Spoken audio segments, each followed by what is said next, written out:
ദൈവത്തിന് സ്തോത്രം. നമുക്ക് പ്രവർത്തികളുടെ പുസ്തകത്തിലേക്ക് വരാം. പ്രവർത്തികളുടെ പുസ്തകം 4-ാം അധ്യായത്തിലേക്ക് നിങ്ങളുടെ ശ്രദ്ധയെ ക്ഷണിക്കുന്നു. പ്രവർത്തികളുടെ പുസ്തകം 4-ാം അധ്യായം, അതിൻ്റെ 28 മുതൽ 31 വരെയുള്ള വാക്യങ്ങൾ ശബ്ദമുയർത്തി വായിച്ച് സഹായിക്കാം. പ്രവർത്തികളുടെ പുസ്തകം 4-ാം അധ്യായം, അതിൻ്റെ 28 മുതൽ 31 വരെയുള്ള വാക്യങ്ങൾ വായിച്ചാൽ. പ്രവർത്തികളുടെ പുസ്തകം 4-ാം അധ്യായം 28 മുതൽ. ഈ നഗരത്തിൽ ഒന്നിച്ചുകൂടി സംഭവിക്കണം എന്ന് നിന്റെ കൈയും നിന്റെ ആലോചനയും മുൻ നിയമിച്ചതൊക്കെയും ചെയ്തിരിക്കുന്നു സത്യം. ഇപ്പോഴോ കർത്താവേ, അവരുടെ ഭീഷണികളെ നോക്കേണമേ. സൗഖ്യമാക്കുവാൻ നിന്റെ കൈ നീട്ടുന്നതിനാലും നിന്റെ പരിശുദ്ധദാസനായ യേശുവിൻ്റെ നാമത്താൽ അടയാളങ്ങളും അത്ഭുതങ്ങളും ഉണ്ടാകുന്നതിനാലും നിന്റെ വചനം പൂർണ്ണ ധൈര്യത്തോടും കൂടെ പ്രസ്താവിപ്പാൻ നിന്റെ ദാസന്മാർക്ക് കൃപ നൽകണമേ. ഇങ്ങനെ പ്രാർത്ഥിച്ചപ്പോൾ അവർ കൂടിയിരുന്ന സ്ഥലം കുലുങ്ങി. എല്ലാവരും പരിശുദ്ധാത്മാവ് നിറഞ്ഞവരായി ദൈവവചനം ധൈര്യത്തോടെ പ്രസ്താവിച്ചു. മതി, കരങ്ങളൊന്ന് ഉയർത്തി കർത്താവിന് സ്തോത്രം ചെയ്താട്ടെ. ഒരിക്കൽ കൂടെ ശക്തിയോടെ ദൈവത്തിന് മഹത്വം അർപ്പിക്കാം. വിശുദ്ധ തിരുവെഴുത്തിൽ പുതിയ നിയമത്തിലെ പവർ ഹൗസ് എന്ന് അറിയപ്പെടുന്ന പ്രവർത്തികളുടെ പുസ്തകം, പ്രവർത്തികളുടെ പുസ്തകത്തിലെ ഏറ്റവും ശ്രദ്ധേയമായ ഒരു പ്രാർത്ഥന, ആ പ്രാർത്ഥനയിൽ ഉപയോഗിച്ചിട്ടുള്ള ഗൗരവമേറിയ ഒരു പദപ്രയോഗം, സംഭവിക്കണം എന്ന് നിന്റെ കൈയും നിന്റെ ആലോചനയും മുൻ നിയമിച്ചതൊക്കെയും ചെയ്തിരിക്കുന്നു സത്യം. നമുക്കറിയാം, പ്രവർത്തികളുടെ പുസ്തകം വേഗം പറഞ്ഞവസാനിപ്പിക്കുമ്പോൾ, എഴുതി അവസാനിപ്പിക്കുമ്പോൾ, ആ കാലഘട്ടത്തിലെ ഗൗരവമേറിയ ചില ചരിത്ര സംഭവങ്ങൾ അതിൻ്റെ സൂചന പോലും നൽകാതെയാണ് പ്രവർത്തികളുടെ പുസ്തകം അവസാനിപ്പിച്ചിരിക്കുന്നത്. 3.5 പതിറ്റാണ്ടുകളിലെ വളച്ചുകെട്ടില്ലാത്ത സഭാചരിത്രമാണ് പ്രവർത്തികളുടെ പുസ്തകം. സുവിശേഷത്തിൽ നിന്ന് ലേഖനങ്ങളിലേക്കുള്ള പരിവർത്തനത്തിൻ്റെ ഗ്രന്ഥമാണ് പ്രവർത്തികളുടെ പുസ്തകം. പ്രവർത്തികളുടെ പുസ്തകം ആ ചരിത്രത്തിൽ ശ്രദ്ധേയമായ ഗൗരവമേറിയ ചില സംഭവങ്ങളെ മറച്ചു വെച്ചിരിക്കുകയാണോ, അതോ അത് സംഭവിക്കുന്നതിന് മുൻപ് പ്രവർത്തികളുടെ പുസ്തകം എഴുതി തീരുകയായിരുന്നുവോ? അവ സംഭവിക്കുന്നതിന് മുൻപ് പ്രവർത്തികളുടെ പുസ്തകം എഴുതി തീരുകയായിരുന്നു. യാത്ര ചെയ്യുവാൻ ഒരു കൊല്ലി സൈക്കിൾ പോലും സ്വന്തമായിട്ടില്ലാത്ത, ലീഡർ കെട്ടിഞ്ഞാന്ന്, അതേ ലീഡറിനെ ആ കാലഘട്ടത്തിലെ ഗവൺമെന്റ് ക്രൂശിച്ചു കൊന്ന, ട്രഷറർ കെട്ടിഞ്ഞാൻ ആത്മഹത്യ ചെയ്ത ഒരു സാധു സംഘം അടുത്ത 3.5 പതിറ്റാണ്ടിനുള്ളിൽ ലോക ചരിത്രത്തെ വലം ചുറ്റി 3 ഭൂഖണ്ഡങ്ങളെ കീഴ്മേൽ മറിച്ച് അന്നത്തെ രാജാക്കന്മാരുടെ അരമനകളെ പോലും പിടിച്ചടക്കിക്കൊണ്ട് ഒരു കൊടുങ്കാറ്റുപോലെ ഉയർന്നതിൻ്റെ പുറകിൽ വ്യാപരിച്ച ശക്തി ഏതാണ്? അത് വിദേശ കറൻസിയുടെ ശക്തിയല്ല, വാക്ചാതുര്യമുള്ള അഡ്വക്കേറ്റന്മാരുടെ കഴിവല്ല, സെഹിയോൻ മാളികമുറിയിൽ കൊടും മുഴക്കത്തോടെ ഇറങ്ങി വന്ന പരിശുദ്ധാത്മാവിൻ്റെ വ്യാപാരമാണ്. നമുക്കറിയാം, ആ കാലഘട്ടത്തിലെ നാഴികക്കല്ലുകളായ ചില സംഭവങ്ങളുണ്ട്. അതിൽ അതിപ്രധാനപ്പെട്ട സംഭവങ്ങളിൽ ഒന്ന് നീറോയുടെ ഭരണമാണ്. ഏറ്റവും നീചനും ക്രൂരനും ദുഷ്ടനും എന്ന് വിശേഷിപ്പിക്കാവുന്ന റോമൻ ഭരണകർത്താക്കളുടെ ഇടയിൽ ക്രൂരതയ്ക്ക് പര്യായമായ, വെളിപ്പാട് പുസ്തകത്തിലെ 666 എന്ന അക്കം പോലും ഒരു വ്യക്തിയെ സൂചിപ്പിക്കുന്നുവെങ്കിൽ അത് നീറോയെയാണ് എന്ന് പഠിതാക്കൾ പറയത്തക്ക വിധത്തിൽ ക്രൂരതയുടെ പര്യായമായ നീറോ. അദ്ദേഹം ഒരു മാനസിക രോഗിയായിരുന്നു. മാനസിക രോഗം എന്ന് പറയുമ്പോൾ അദ്ദേഹത്തിൻ്റെ ജീവിതത്തോട് ബന്ധപ്പെട്ട ചില മാനസിക രോഗങ്ങളുടെ പേര് പോലുമുണ്ട്. സ്വന്തം അമ്മയെ സ്വന്തം കൈകൊണ്ടാണ് അയാൾ കൊന്നത്. 2 ഭാര്യമാരെ അയാളുടെ കൈകൊണ്ടാണ് കൊന്നത്. കൊല നടക്കുന്ന സമയത്ത് ഇരയുടെ മരണപ്പിടച്ചിൽ കാണുമ്പോൾ ഒരു അസാധാരണ മാനസിക സുഖം അനുഭവിക്കുന്ന വൈകാരിക സംതൃപ്തി ഇയാൾ അനുഭവിച്ചിരുന്നു എന്നാണ് ചരിത്രം പറയുന്നത്. കൊച്ചുകുട്ടിയായിരുന്ന സമയത്ത് കൊട്ടാരത്തിൻ്റെ തൊടികളിൽ ഓടി നടന്ന് തുമ്പികളെ പിടിച്ചുകൊണ്ടുവന്ന് കമ്പി കുത്തിയിറക്കി തുമ്പികളെ കൊല്ലുമ്പോൾ, തുമ്പി മരണപ്പിടച്ചിൽ നടത്തുമ്പോൾ കൈകൊട്ടിച്ചിരിക്കുന്ന ഒരു പതിവ് ഇദ്ദേഹത്തിനുണ്ടായിരുന്നു എന്ന് പറയുന്നു. ചുട്ടയിലെ ശീലം ചുടല വരെ എന്നല്ലേ, മുളയിലെ അറിയാം വിളവിൻ്റെ കരുത്ത് എന്നല്ലേ. വളർന്നു വന്നപ്പോൾ മറ്റുള്ളവർ പീഡിപ്പിക്കപ്പെടുമ്പോൾ ഇദ്ദേഹത്തിന് പ്രത്യേക ഒരു മാനസിക സുഖം അനുഭവിക്കത്തക്ക വിധത്തിലുള്ള ഒരു വൈകാരിക വൈകല്യം ഇദ്ദേഹത്തെ ഭരിച്ചിരുന്നു. സ്തോത്രം. ഒടുവിൽ സ്വന്തം അമ്മയെ സ്വന്തം കൈകൊണ്ടാണ് ഇയാൾ കൊന്നത്. 2 ഭാര്യമാരെ അയാളുടെ കൈകൊണ്ടാണ് അയാൾ കൊന്നത്. ഇയാൾ അവസാനം ആത്മഹത്യ ചെയ്യുകയായിരുന്നു.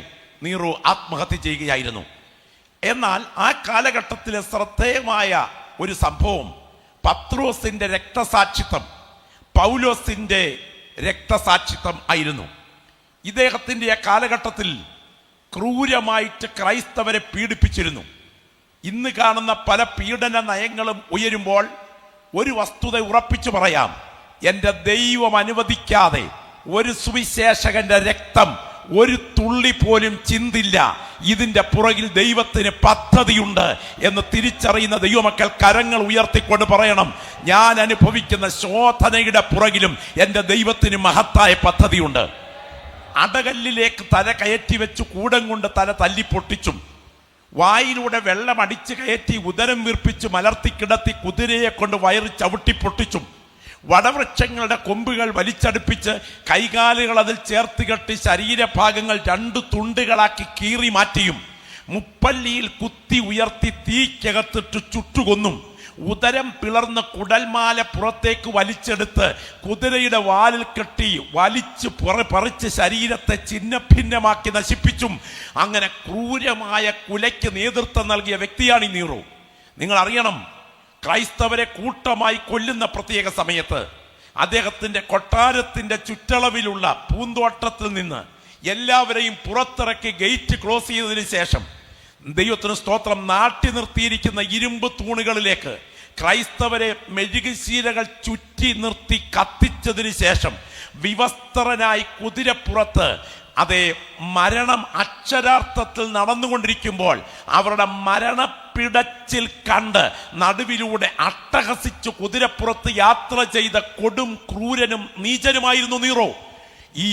ഈ മനുഷ്യന്റെ കാലഘട്ടത്തിലാണ് പൗലോസിനെ കൊല ചെയ്തത്, പത്രോസിനെ കൊല ചെയ്തത്. അദ്ദേഹത്തിന്റെ കാലഘട്ടത്തിൽ അന്ന് ക്രൈസ്തവ സഭയോടുള്ള ബന്ധത്തിൽ എങ്ങനെയെങ്കിലും മതപരിവർത്തനം, മറ്റുള്ളവരെ ഭയപ്പെടുത്തി തടയുക എന്ന ഉദ്ദേശത്തോടുകൂടെ കാര്യങ്ങൾ ആസൂത്രണം ചെയ്തു. അതിന് പിൻപിൽ ഒരു ചെറിയ ചരിത്ര സംഭവമുണ്ട്. അത് ഗൗരവമേറിയ നിലയിൽ ചിന്തിക്കേണ്ടതാണ്. സ്തോത്രം. റോമ പട്ടണത്തെ നയനമനോഹരമായി പണിയുവാൻ ഇദ്ദേഹം ഒരു ആർക്കിടെക്ചറൽ പ്ലാൻ തയ്യാറാക്കി.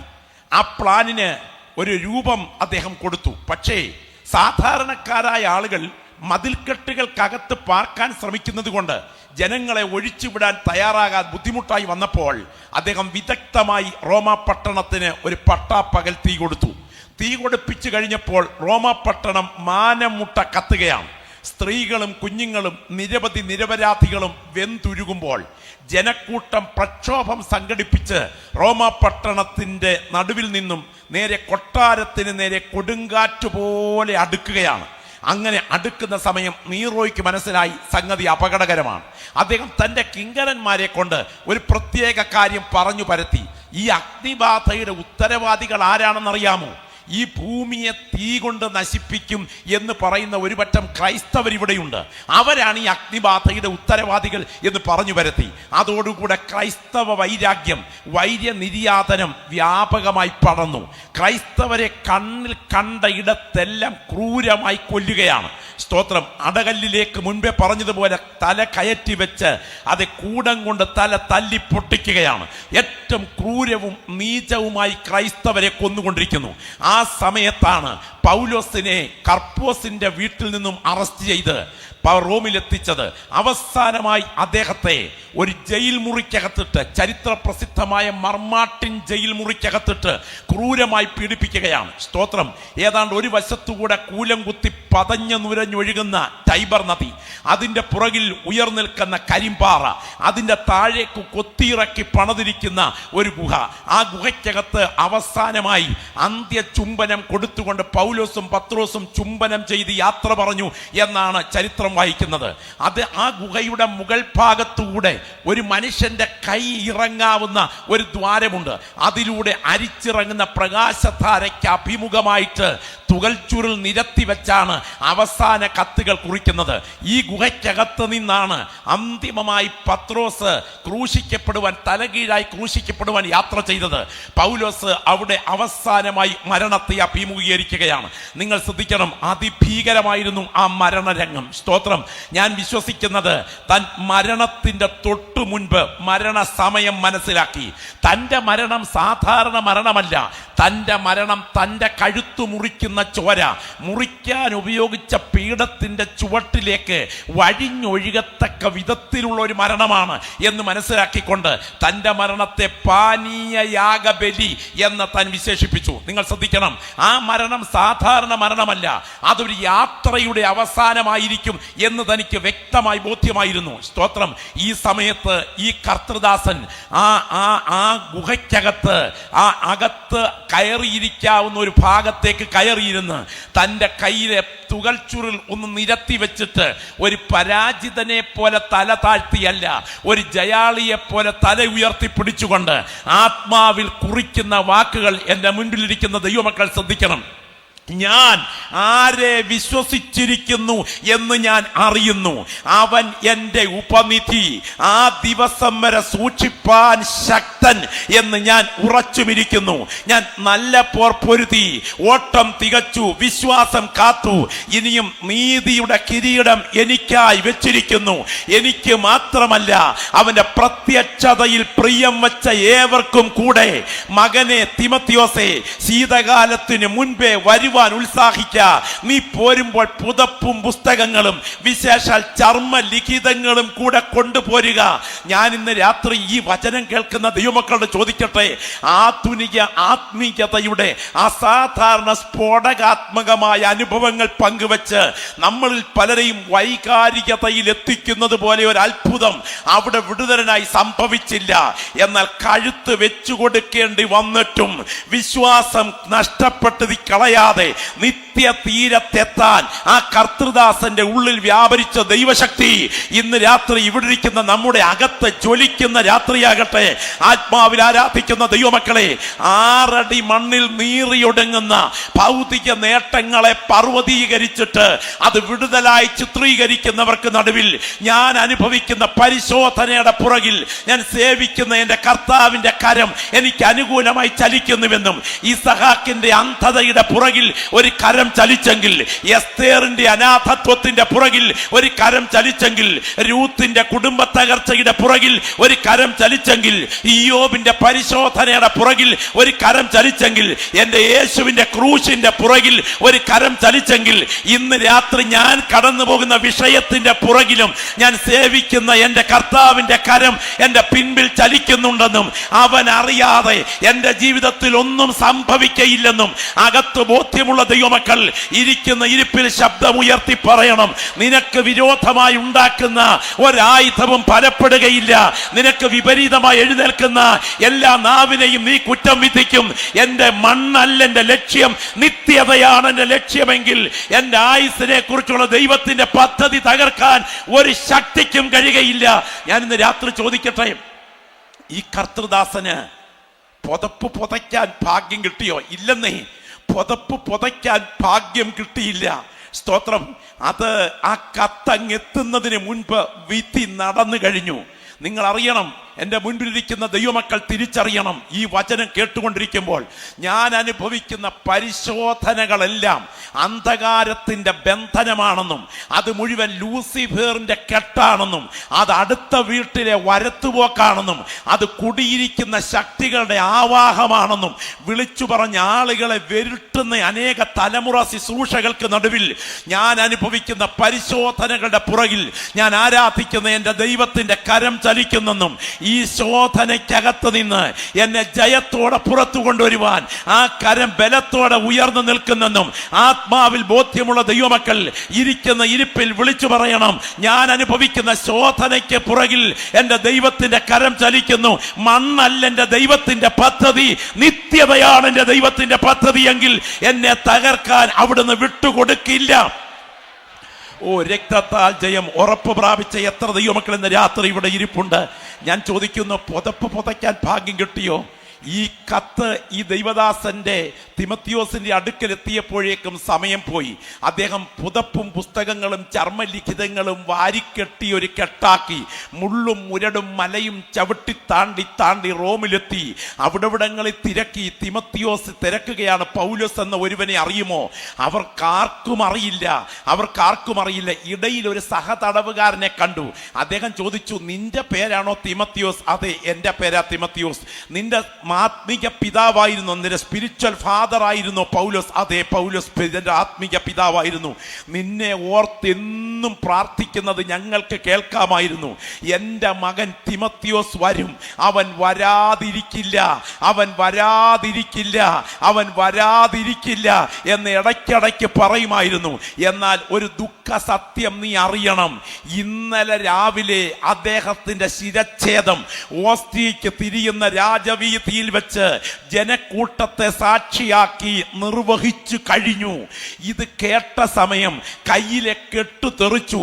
രണ്ടു മുട്ടും നിലത്ത് കുത്തി രണ്ട് കൈകളും ഉയർത്തി പിടിച്ചുകൊണ്ട് ശബ്ദമുയർത്തി പൗലോസിന്റെ ശിഷ്യൻ തിമത്തിയോസ് അലറിക്കരഞ്ഞുകൊണ്ട് ദൈവസന്നിധിയിൽ പറഞ്ഞ വാക്കുകൾ ഇങ്ങനെയാണ്: എൻ്റെ പിതാവേ പൗലോസേ, ഞാൻ നിന്നെ ഇനി എന്നൊന്ന് നേരിട്ട് കാണും. ഇന്ന് രാത്രി വചനം കേട്ടുകൊണ്ടിരിക്കുന്ന ദൈവമക്കളോട് ഞാൻ ആത്മാവിൽ പറയട്ടെ, ഞാൻ അനുഭവിക്കുന്ന ശോധനയ്ക്ക് പുറകിൽ ഞാൻ സേവിക്കുന്ന ദൈവത്തിന്റെ കരം ചലിക്കുന്നുവെന്നും അത് അനുഭവിച്ച് തീർക്കണമെന്നാണ് എന്നെ കുറിച്ച് ദൈവത്തിന്റെ പദ്ധതിയെങ്കിൽ അത് സഹിക്കാനുള്ള കൃപ തരണമേ എന്നും ആത്മാവിൽ പ്രാർത്ഥിക്കുന്ന ഒരു ദൈവപൈതൽ ഇവിടെ ഉണ്ടെങ്കിൽ ഇടം വലം നോക്കാതെ ശബ്ദം ഉയർത്തി പറയണം, എൻ്റെ ആയുസിന്റെ പുറകിൽ ഉയർന്നു നിൽക്കുന്നത് ഞാൻ സേവിക്കുന്ന ദൈവത്തിന്റെ അദൃശ്യമായ കരമാണ്. ദൈവത്തിന് സ്തോത്രം, ഹല്ലേലൂയ. ഈ കർത്തൃദാസന്മാരുടെ ചരിത്രമൊക്കെ നമുക്ക് എല്ലാവർക്കും അറിയാം. ഞാൻ ഇന്ന് രാത്രി പറയട്ടെ, ഈ സാഹചര്യത്തിൽ അതിശക്തമായ ആത്മീയ ഉണർവിന്റെ പശ്ചാത്തലത്തിൽ സെഹിയോൻ മാളികമുറിയിൽ കൊടുമുഴക്കത്തോടെ മുഴങ്ങുന്ന ദൈവ സാന്നിധ്യത്തിന്റെ വ്യാപാരം അനുഭവിച്ച ആ ദൈവത്തിന്റെ ദാസന്മാരിൽ 2 പേർ സുന്ദരമെന്ന ദേവാലയ ഗോപുരവാതിക്കലേക്ക് ഇറങ്ങി വരുമ്പോൾ ഒരു മുടന്തൻ ഇരിക്കുന്നു. ശരീര വൈകല്യം കൊണ്ട് എഴുന്നേൽക്കാൻ കഴിയാത്തൊരു ബലഹീനൻ അവന്റെ നേരെ നോക്കിക്കൊണ്ട് വിളിച്ചു പറയുകയാണ്, വെള്ളിയും പൊന്നും ഞങ്ങൾക്കില്ല, ഞങ്ങൾക്കുള്ളത് നിനക്ക് തരുന്നു. യേശുവിന്റെ നാമത്തിൽ എഴുന്നേൽക്കുക. ആ വചനത്തിന്റെ വ്യാപാര ശക്തി ആ അഭിഷിക്തന്മാരുടെ അധരങ്ങളിൽ നിന്ന് അവന്റെ സ്ഥിരകളിലേക്ക് ഇറങ്ങിച്ചെല്ലുന്ന കാഴ്ച ഇന്ന് രാത്രി ഞാൻ ആത്മാവിൽ കാണുകയാണ്. ഈ ദൂത് ഇന്ന് രാത്രിയിൽ ഉയർന്നുകൊണ്ടിരിക്കുമ്പോൾ വിടുവിക്കപ്പെടേണ്ട വിഷയമാണ്. നീ ഇന്ന് രാത്രി അനുഭവിക്കുന്ന ശോധനയെങ്കിൽ വൈദ്യശാസ്ത്രത്തിന്റെ കരം തൊടാതെ ആ രോഗബന്ധനത്തെ അഴിച്ചു മാറ്റാൻ ഞാൻ സേവിക്കുന്ന ദൈവത്തിന്റെ വചനത്തിന് ശക്തിയുണ്ട് എന്ന് തിരിച്ചറിയുന്ന ദൈവമക്കൾ കരങ്ങളൊന്ന് ഉയർത്തിപ്പിടിച്ചേ. ഹല്ലേലൂയ. വേദപുസ്തകത്തിലെ അത്ഭുതങ്ങളിൽ ഞാൻ വിശ്വസിക്കുന്നു. എന്നോടൊപ്പം അത് വിശ്വസിക്കുന്ന ദൈവമക്കൾ എത്ര പേര് ഇവിടെയുണ്ട്? വേദപുസ്തകത്തിലെ അത്ഭുതങ്ങളിൽ ഞാൻ വിശ്വസിക്കുന്നു. ഇന്ന് രാത്രി യോഗം ആശീർവാദം പറഞ്ഞ് 9 മണിക്ക് നിങ്ങൾ ഈ ഓഡിറ്റോറിയം വിടുന്നതിന് മുൻപ് നിങ്ങളുടെ ശരീരത്തിന്മേൽ ആധിപത്യം പുലർത്തുന്ന ചില ബലഹീനതകളെ അഴിച്ചു മാറ്റാൻ യേശുവിന്റെ കരത്തിന് ശക്തിയുണ്ട് എന്ന് ദൈവമക്കൾ ആത്മാവിൽ വിശ്വസിക്കുന്നുണ്ടോ? അത്ഭുതങ്ങളിൽ ഞാൻ വിശ്വസിക്കുന്നു. വിശ്വസിക്കുന്നു. നാളെ നടത്താൻ ഇരുട്ടിന്റെ ശക്തികൾ നിങ്ങളുടെ കുടുംബത്തിന് നേരെ കരുതി വച്ചിരിക്കുന്ന കണികളെ ഇന്ന് രാത്രി 9 മണി കഴിഞ്ഞല്ല, ഈ 8 മണി കഴിയുന്ന വേളയിൽ അത് ഇന്ന് രാത്രി അഴിച്ചു മാറ്റാൻ യേശുവിന്റെ കരുത്തിന് ശക്തിയുണ്ട് എന്ന് ഞാൻ ഉറപ്പായി വിശ്വസിക്കുന്നു. ചെങ്കടൽ പിളർക്കാൻ വ്യാപരിച്ച ആ ദൈവശക്തി, എരിഹോ തകർക്കാൻ വ്യാപരിച്ച ആ ദൈവശക്തി, യോർദാൻ മുറിക്കാൻ വ്യാപരിച്ച ആ ദൈവശക്തി, സൂര്യചന്ദ്രാദികളെ നിലയ്ക്ക് നിർത്താൻ വ്യാപരിച്ച ആ ദൈവശക്തി, ഇന്ന് രാത്രിയിൽ വിശ്വാസത്തോടെ പ്രാർത്ഥിക്കാൻ ഒരാൾ തയ്യാറായാൽ നിന്റെ കടുങ്കെട്ട് വീണ വിഷയത്തിനകത്തേക്ക് ഇറങ്ങി വന്ന് ആ വിഷയത്തെ അഴിച്ചെടുക്കാൻ ഇന്ന് രാത്രിയും കഴിയുന്നതാണ്. അസാധാരണമായ ദൈവപ്രവൃത്തിക്ക് ഈ രാത്രിയിൽ സാധ്യതയുണ്ടെന്ന് മാത്രമല്ല, നടക്കുമെന്ന് ഉറപ്പായി വിശ്വസിക്കുന്ന ദൈവമക്കൾ ആത്മാവിൽ പറയുന്നു, അത്ഭുതങ്ങൾ നിന്നു പോയിട്ടില്ല. Glory glory glory glory. ആത്മാവിൽ ആരാധിക്കുന്ന ദൈവമക്കൾ ചിലത് കാണട്ടെ. ഞാൻ ഈ രാത്രി പുൾപിറ്റിൽ നിന്ന് വചനം പ്രസംഗിച്ചു കൊണ്ടിരിക്കുമ്പോൾ ദൈവത്തിന് സ്തോത്ര, തോൽക്കൊല്ലനായ ശീമോന്റെ വീട്ടിലെ വെൺമാടത്തിൽ പ്രാർത്ഥിച്ചു കൊണ്ടിരിക്കുന്ന പത്രോസിന്റെ അഡ്രസ്, കൊർന്നല്യോസിന്റെ മുറിക്കകത്ത് ഒരു ദൂതനെ വിട്ട് കൈമാറ്റം ചെയ്ത ആ കരം, നിനക്ക് മനസ്സിലാക്കാൻ കഴിയാത്ത ചില വിഷയങ്ങൾക്കകത്ത് നിന്റെ കൈ തൊടാതെ, ഇമെയിൽ ഇല്ലാതെ, ഓ രക്തത്താൽ ജയം, രക്തത്താൽ ജയം, വാട്സപ്പ് മെസ്സേജ് ചെല്ലാതെ, നിന്റെ കൈ തൊടാതെ ഇന്ന് രാത്രി പ്രവർത്തിക്കാൻ ശക്തിയുള്ള കരമാണ് ഞാൻ ആരാധിക്കുന്ന എന്റെ കർത്താവിന്റെ കരം. ഞാൻ ഇന്ന് രാത്രി ചോദിക്കട്ടെ, ആ അത്ഭുതങ്ങളുടെ ദൈവം മരിച്ചിട്ടില്ലെന്ന് വിശ്വസിക്കുന്ന എത്ര പേര് ഇവിടെയുണ്ട്? ആ അത്ഭുതങ്ങളുടെ ദൈവം മരിച്ചിട്ടില്ലെന്ന് ഉറച്ച് വിശ്വസിക്കുന്ന ദൈവമക്കൾ ഇരിക്കുന്ന ഇരിപ്പിൽ ശബ്ദമുയർത്തി പറയണം, നിർജീവമായൊരു ദൈവത്തെയല്ല ഇന്ന് രാത്രി ഞങ്ങൾ സേവിക്കുന്നത്. ഞങ്ങൾ സേവിക്കുന്ന ദൈവത്തിന്റെ ശക്തി അസാധാരണമാണ്. ഞാൻ ചോദിക്കട്ടെ, ഓരോ സംഭവങ്ങൾ എടുക്ക്, ജീവിക്കുന്ന ദൈവമുണ്ടോ? ഞാൻ ഈ രാത്രി ഈ പുൾപിറ്റിൽ നിന്ന് ഉറപ്പിച്ചു പറയുന്നു, ജീവിക്കുന്ന ദൈവം ഉണ്ടെന്ന് മാത്രമല്ല, നിന്റെ സിരകളിൽ ആധിപത്യം പുലർത്തുന്ന രോഗശക്തികളെ ആ ദൈവശക്തി ഇന്ന് രാത്രി ഒഴുകിയിറങ്ങിയാൽ അതിന് വിടുവിച്ചെടുക്കാൻ കഴിയും. ആ ചെവിത്തടങ്ങളിലേക്ക്, ആ ബലഹീനന്റെ കർണപുടങ്ങളിലേക്ക് ഇറങ്ങിച്ചെന്ന യേശുവിന്റെ നാമത്തിന്റെ ശക്തി അവന്റെ ശരീരത്തിന്റെ ഉള്ളിലേക്ക് ആഴത്തിൽ വ്യാപരിച്ച്, അവന്റെ ഹൃദയത്തിന്റെ ഉള്ളിലൂടെ ഇറങ്ങിച്ചെന്ന്, അവന്റെ ഉദരത്തിലൂടെ വ്യാപരിച്ച്, അവന്റെ 2 കാലുകളെയും വളർച്ചയില്ലാതെ കുരുടാക്കി ബന്ധിച്ചിരിക്കുന്ന നേർവ് സിസ്റ്റത്തെ തകർത്ത് രക്തധമനികളിലേക്ക് ഓട്ടം ശരിയാക്കി സെക്കൻഡുകൾ കൊണ്ട് അവനെ തുള്ളിച്ചാടുമാറാക്കിയ അതേ ദൈവശക്തി വിശ്വസിക്കുന്ന ദൈവമക്കൾക്ക് വേണ്ടി ഇന്ന് രാത്രി ഈ ഗ്രൗണ്ടിൽ ചലിച്ചുകൊണ്ടിരിക്കുന്നു. അത് ആത്മാവിൽ തിരിച്ചറിയുന്ന ദൈവമക്കൾ പറയണം, അത്ഭുതങ്ങളുടെ ദൈവം മരിച്ചിട്ടില്ല. ഈ രാത്രി ഞങ്ങൾ ഉറപ്പായി വിശ്വസിക്കുന്നു, അത്ഭുതങ്ങളുടെ ദൈവം മരിച്ചിട്ടില്ല. Glory glory glory. സ്തോത്രം ചെയ്യാനായിട്ട് കഴിയുമോ? ആത്മാവിൽ ആരാധിക്കുന്ന ദൈവമക്കൾക്ക് എത്ര പേർക്ക് ഇന്ന് രാത്രി ഇരിക്കുന്ന ഇപ്പോൾ സ്തോത്രം ചെയ്യുവാനായിട്ട് കഴിയും? ഞാൻ ഇന്ന് രാത്രി നിങ്ങളോട് ചോദിക്കട്ടെ, ആകാശത്തോളം ഉയർന്നു നിൽക്കുന്ന 100 അടിയിലധികം പൊക്കമുള്ള ദൈവത്തിന് സ്തോത്രം, റാഹാബ് എന്ന മ്ലേച്ഛ സ്ത്രീയുടെ വീട് വെക്കത്തക്ക വലിപ്പം ഏറ്റവും മുകളിലുള്ള ആ കാലഘട്ടത്തിലെ ചരിത്ര സ്മാരകമായിട്ട് ഭൂഗർഭ ശിലകളിൽ നിന്ന് ഇന്നും കുഴിച്ചെടുക്കപ്പെട്ടിട്ടുള്ള എരിഹോവിന്റെ കനത്ത കോട്ടകൾക്ക് ചുറ്റും പെട്ടകം വഹിച്ച പുരോഹിതന്മാർ ചുറ്റിത്തിരിഞ്ഞിട്ട് 7 പ്രാവശ്യം കാതെ അവർ നീട്ടി ഊതുന്ന ആ ശബ്ദത്തിന്റെ മുൻപിൽ എന്റെ ദൈവത്തിന്റെ കരം ചലിച്ചത് അവരുടെ അടിത്തറ തുരക്കാൻ ആളിനെ ആക്കിയത് കൊണ്ടല്ല, ഗോവേണി വെച്ച് കയറി യുദ്ധം ആക്രമിച്ചതുമല്ല, കാഹളത്തിന്റെ ഉരത്ത നാദം മുഴങ്ങിയപ്പോൾ ഭൂഗർഭ ശിലകളെ പൊളിച്ചു മാറ്റി ഇതിനെ ആഴത്തിലേക്ക് ഇറക്കിക്കളഞ്ഞ കരമാണ് ഞാൻ ആരാധിക്കുന്ന എന്റെ കർത്താവിന്റെ കരമെങ്കിൽ ഞാൻ ഇന്ന് രാത്രി വിശ്വസിക്കുന്ന ദൈവമക്കളോട് ആത്മാവിൽ പറയാം, പെട്ടകം വഹിച്ച പുരോഹിതന്മാരുടെ പാദങ്ങൾ യോർദാനിൽ ചവിട്ടിയ വേളയിൽ ആ യോർദാൻ 2ആയി മുറിഞ്ഞു മാറിയത് അത് സങ്കല്പമല്ല, അത് വേലിയേറ്റമല്ല, അത് വേലിയിറക്കമല്ല, എന്റെ ദൈവത്തിന്റെ അത്ഭുത പ്രവൃത്തിയാണ്. കാരണം പ്രവചിച്ചതുപോലാണ് അത് സംഭവിച്ചിരിക്കുന്നത്. പെട്ടകം വഹിച്ച പുരോഹിതന്മാരുടെ പാദം തൊട്ട ഉടനെ യോർദാന്റെ മേലൊഴുക്ക് മുറിഞ്ഞാണ് ആ ദൈവപ്രവൃത്തി സംഭവിച്ചിരിക്കുന്നത്.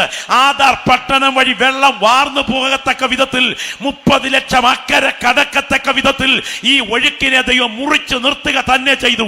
ഇവിടെ നിന്ന് ചില കല്ലുകൾ ജ്ഞാപക സ്തംഭമായി കരയിൽ നാട്ടത്തക്ക വിധത്തിൽ ദൈവപ്രവൃത്തി നടന്നെങ്കിൽ ഇന്ന് രാത്രി വിശ്വസിക്കുന്ന നിന്റെ വിഷയത്തിന് വേണ്ടി പ്രവർത്തിക്കാൻ എന്റെ ദൈവം ശക്തനാണ്. അവൻ അത്ഭുതങ്ങളുടെ ദൈവം ഇന്നും ജീവിക്കുന്നു. എന്നാൽ ഒരു ദൈവ പൈതലിന്റെ ജീവിതത്തിൽ സംഭവിക്കേണ്ടത് ദൈവത്തിന്റെ അനാദി നിർണയത്തിന്റെ ഭാഗമാണ്. ചില വ്യക്തികൾ അനുഭവിക്കുന്ന അസാധാരണ വിടുതൽ, ചില വ്യക്തികൾ അനുഭവിക്കുന്ന അസാധാരണ കഷ്ടത. എന്നാൽ ഇതിന് നടുവിൽ ഉത്തരം ഒന്നേ ഉള്ളൂ. ഞാൻ അനുഭവിക്കുന്ന വിടുതലിന്റെ പുറകിലും, ഞാൻ അനുഭവിക്കുന്ന സൗഖ്യത്തിന്റെ പുറകിലും, ഞാൻ അനുഭവിക്കുന്ന ശോധനയുടെ പുറകിലും ഒരുപോലെ എൻ്റെ ദൈവത്തിന്റെ കരം ചലിക്കുന്നു. ഞാൻ കഷ്ടത സഹിക്കുന്നത് കൊണ്ട് എൻ്റെ ദൈവം പരാജയപ്പെട്ടിട്ടില്ല. ഞാൻ വിടുതൽ അനുഭവിച്ചത് കൊണ്ട് കഷ്ടത സഹിക്കുന്ന നീ പാപിയാണെന്നല്ല, ഒഴുക്കിയ കണ്ണുനീരിനാണ് കുടിച്ച വീഞ്ഞിനേക്കാൾ നിത്യതയിൽ പ്രതിഫലമെന്ന് ഉറച്ച് വിശ്വസിക്കുന്ന ദൈവമക്കൾ ഇന്ന് രാത്രി ഉറപ്പായി പറയണം, ഞാൻ അനുഭവിക്കുന്ന അനുഗ്രഹത്തിന്റെ റോസാപ്പൂക്കൾക്ക് മാത്രമല്ല, ഞാൻ സഹിക്കുന്ന മുള്ളുകൾക്ക് പുറകിലും എൻ്റെ ദൈവത്തിന് ഉദ്ദേശമുണ്ട്. Glory, hallelujah. തിരിച്ചറിയുന്ന ദൈവമക്കൾ എത്ര പേര് ഇവിടെയുണ്ട്? ഈ സംഭവങ്ങൾ ദൈവത്തിന് സ്തോത്രം, ആ ദൈവദാസന്റെ ആ സഹോദരന്റെ ശരീരത്തിൽ സൗഖ്യമായി വ്യാപരിച്ചപ്പോൾ അതിഭീകരമായ വിധത്തിലുള്ള പീഡന താഠനമാണ് അവിടെ നടന്നത്. നിങ്ങൾ ഓർക്കണം, ദൈവത്തിന് സ്തോത്രം, ഈ പ്രത്യേക സാഹചര്യത്തിൽ ദൈവഭക്തന്മാർ ഒരുമിച്ചുകൂടി പ്രാർത്ഥിക്കുന്ന പ്രാർത്ഥനാ വാചകമാണ്, കർത്താവേ സംഭവിക്കണം എന്ന് നിന്റെ കൈയും നിന്റെ ആലോചനയും മുൻ നിയമിച്ചതൊക്കെയും ചെയ്തിരിക്കുന്നു സത്യം. ഇത് ആക്സിഡന്റ് അല്ല, എൻ്റെ പരിശോധനയുടെ പുറകിൽ ഞാൻ സേവിക്കുന്ന ദൈവത്തിൻ്റെ കരം ഉയർന്നു നിൽക്കുന്നു. ആ വലത് കരം ദൈവമക്കൾക്കൊന്ന് ഉയർത്തിപ്പിടിക്കാമോ? ഞാൻ അനുഭവിക്കുന്ന പരിശോധനകളുടെ പുറകിൽ ഞാൻ സേവിക്കുന്ന ദൈവത്തിൻ്റെ കരം ഉയർന്നു നിൽക്കുന്നു എന്ന് ബോധ്യമുള്ള ദൈവമക്കൾ ഇരിക്കുന്ന ഇരിപ്പിൽ കരങ്ങൾ ഉയർത്തിപ്പിടിച്ചുകൊണ്ട് ശബ്ദം ഉയർത്തിപ്പറ, എന്നെ കുറിച്ച് ഞാൻ സേവിക്കുന്ന ദൈവത്തിന് ഒരു പദ്ധതിയുണ്ട്. സംഭവിക്കണമെന്ന് നിന്റെ കൈയും നിന്റെ ആലോചനയും മുൻ നിയമിച്ചതൊക്കെയും സംഭവിച്ചിരിക്കുന്നു സത്യം. ദൈവത്തിന് സ്തോത്രം. ദൈവത്തിന്റെ മുൻ നിയമനമാണ് എൻ്റെ ജീവിതത്തിൽ സംഭവിക്കുന്ന സംഭവത്തിന്റെ പുറകിൽ ചലിക്കുന്നത്. ഞാൻ നിങ്ങളോട് പറയട്ടെ, റോമാലേഖനം 8-ാം അധ്യായം വിശ്വാസ സമൂഹത്തിന് ഏറ്റവും ആനന്ദമുള്ള അധ്യായമാണ്. 1-ാമത്തെ ഭാഗം, ഇപ്പോൾ ക്രിസ്തുവേശുവിലുള്ളവർക്ക് ഒരു ശിക്ഷാവിധിയും ഇല്ല എന്ന് പറഞ്ഞുകൊണ്ടാണ് ആരംഭിക്കുന്നത്. അവസാന ഭാഗത്ത് പറഞ്ഞിരിക്കുന്നത്, ഉയരത്തിനോ ആഴത്തിനോ ഇപ്പോഴുള്ളതിനോ വരുവാനുള്ളതിനോ ദൂതന്മാർക്കോ വാഴ്ചകൾക്കോ യാതൊരു സൃഷ്ടിക്കും ക്രിസ്തുവേശുവിലുള്ള ദൈവസ്നേഹത്തിൽ നിന്ന് നമ്മെ വേർപിരിപ്പാൻ കഴിയുകയില്ല എന്ന് ഞാൻ ഉറച്ചിരിക്കുന്നു.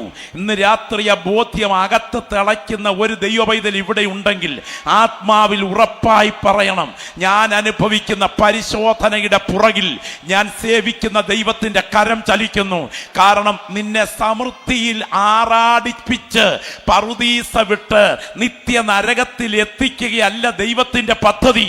നിന്നെ ഒരുക്കിയെടുത്ത് നിത്യതയിൽ എത്തിക്കുകയാണെങ്കിൽ ഇന്ന് രാത്രി വചനം കേൾക്കുന്ന ദൈവമക്കൾ ഉറപ്പായി പറയണം, അതുകൊണ്ട് ദൈവത്തെ സ്നേഹിക്കുന്നവർക്ക്, നിർണയപ്രകാരം വിളിക്കപ്പെട്ടവർക്ക് സകലതും നന്മയ്ക്കായി കൂടി വ്യാപരിക്കുന്നു.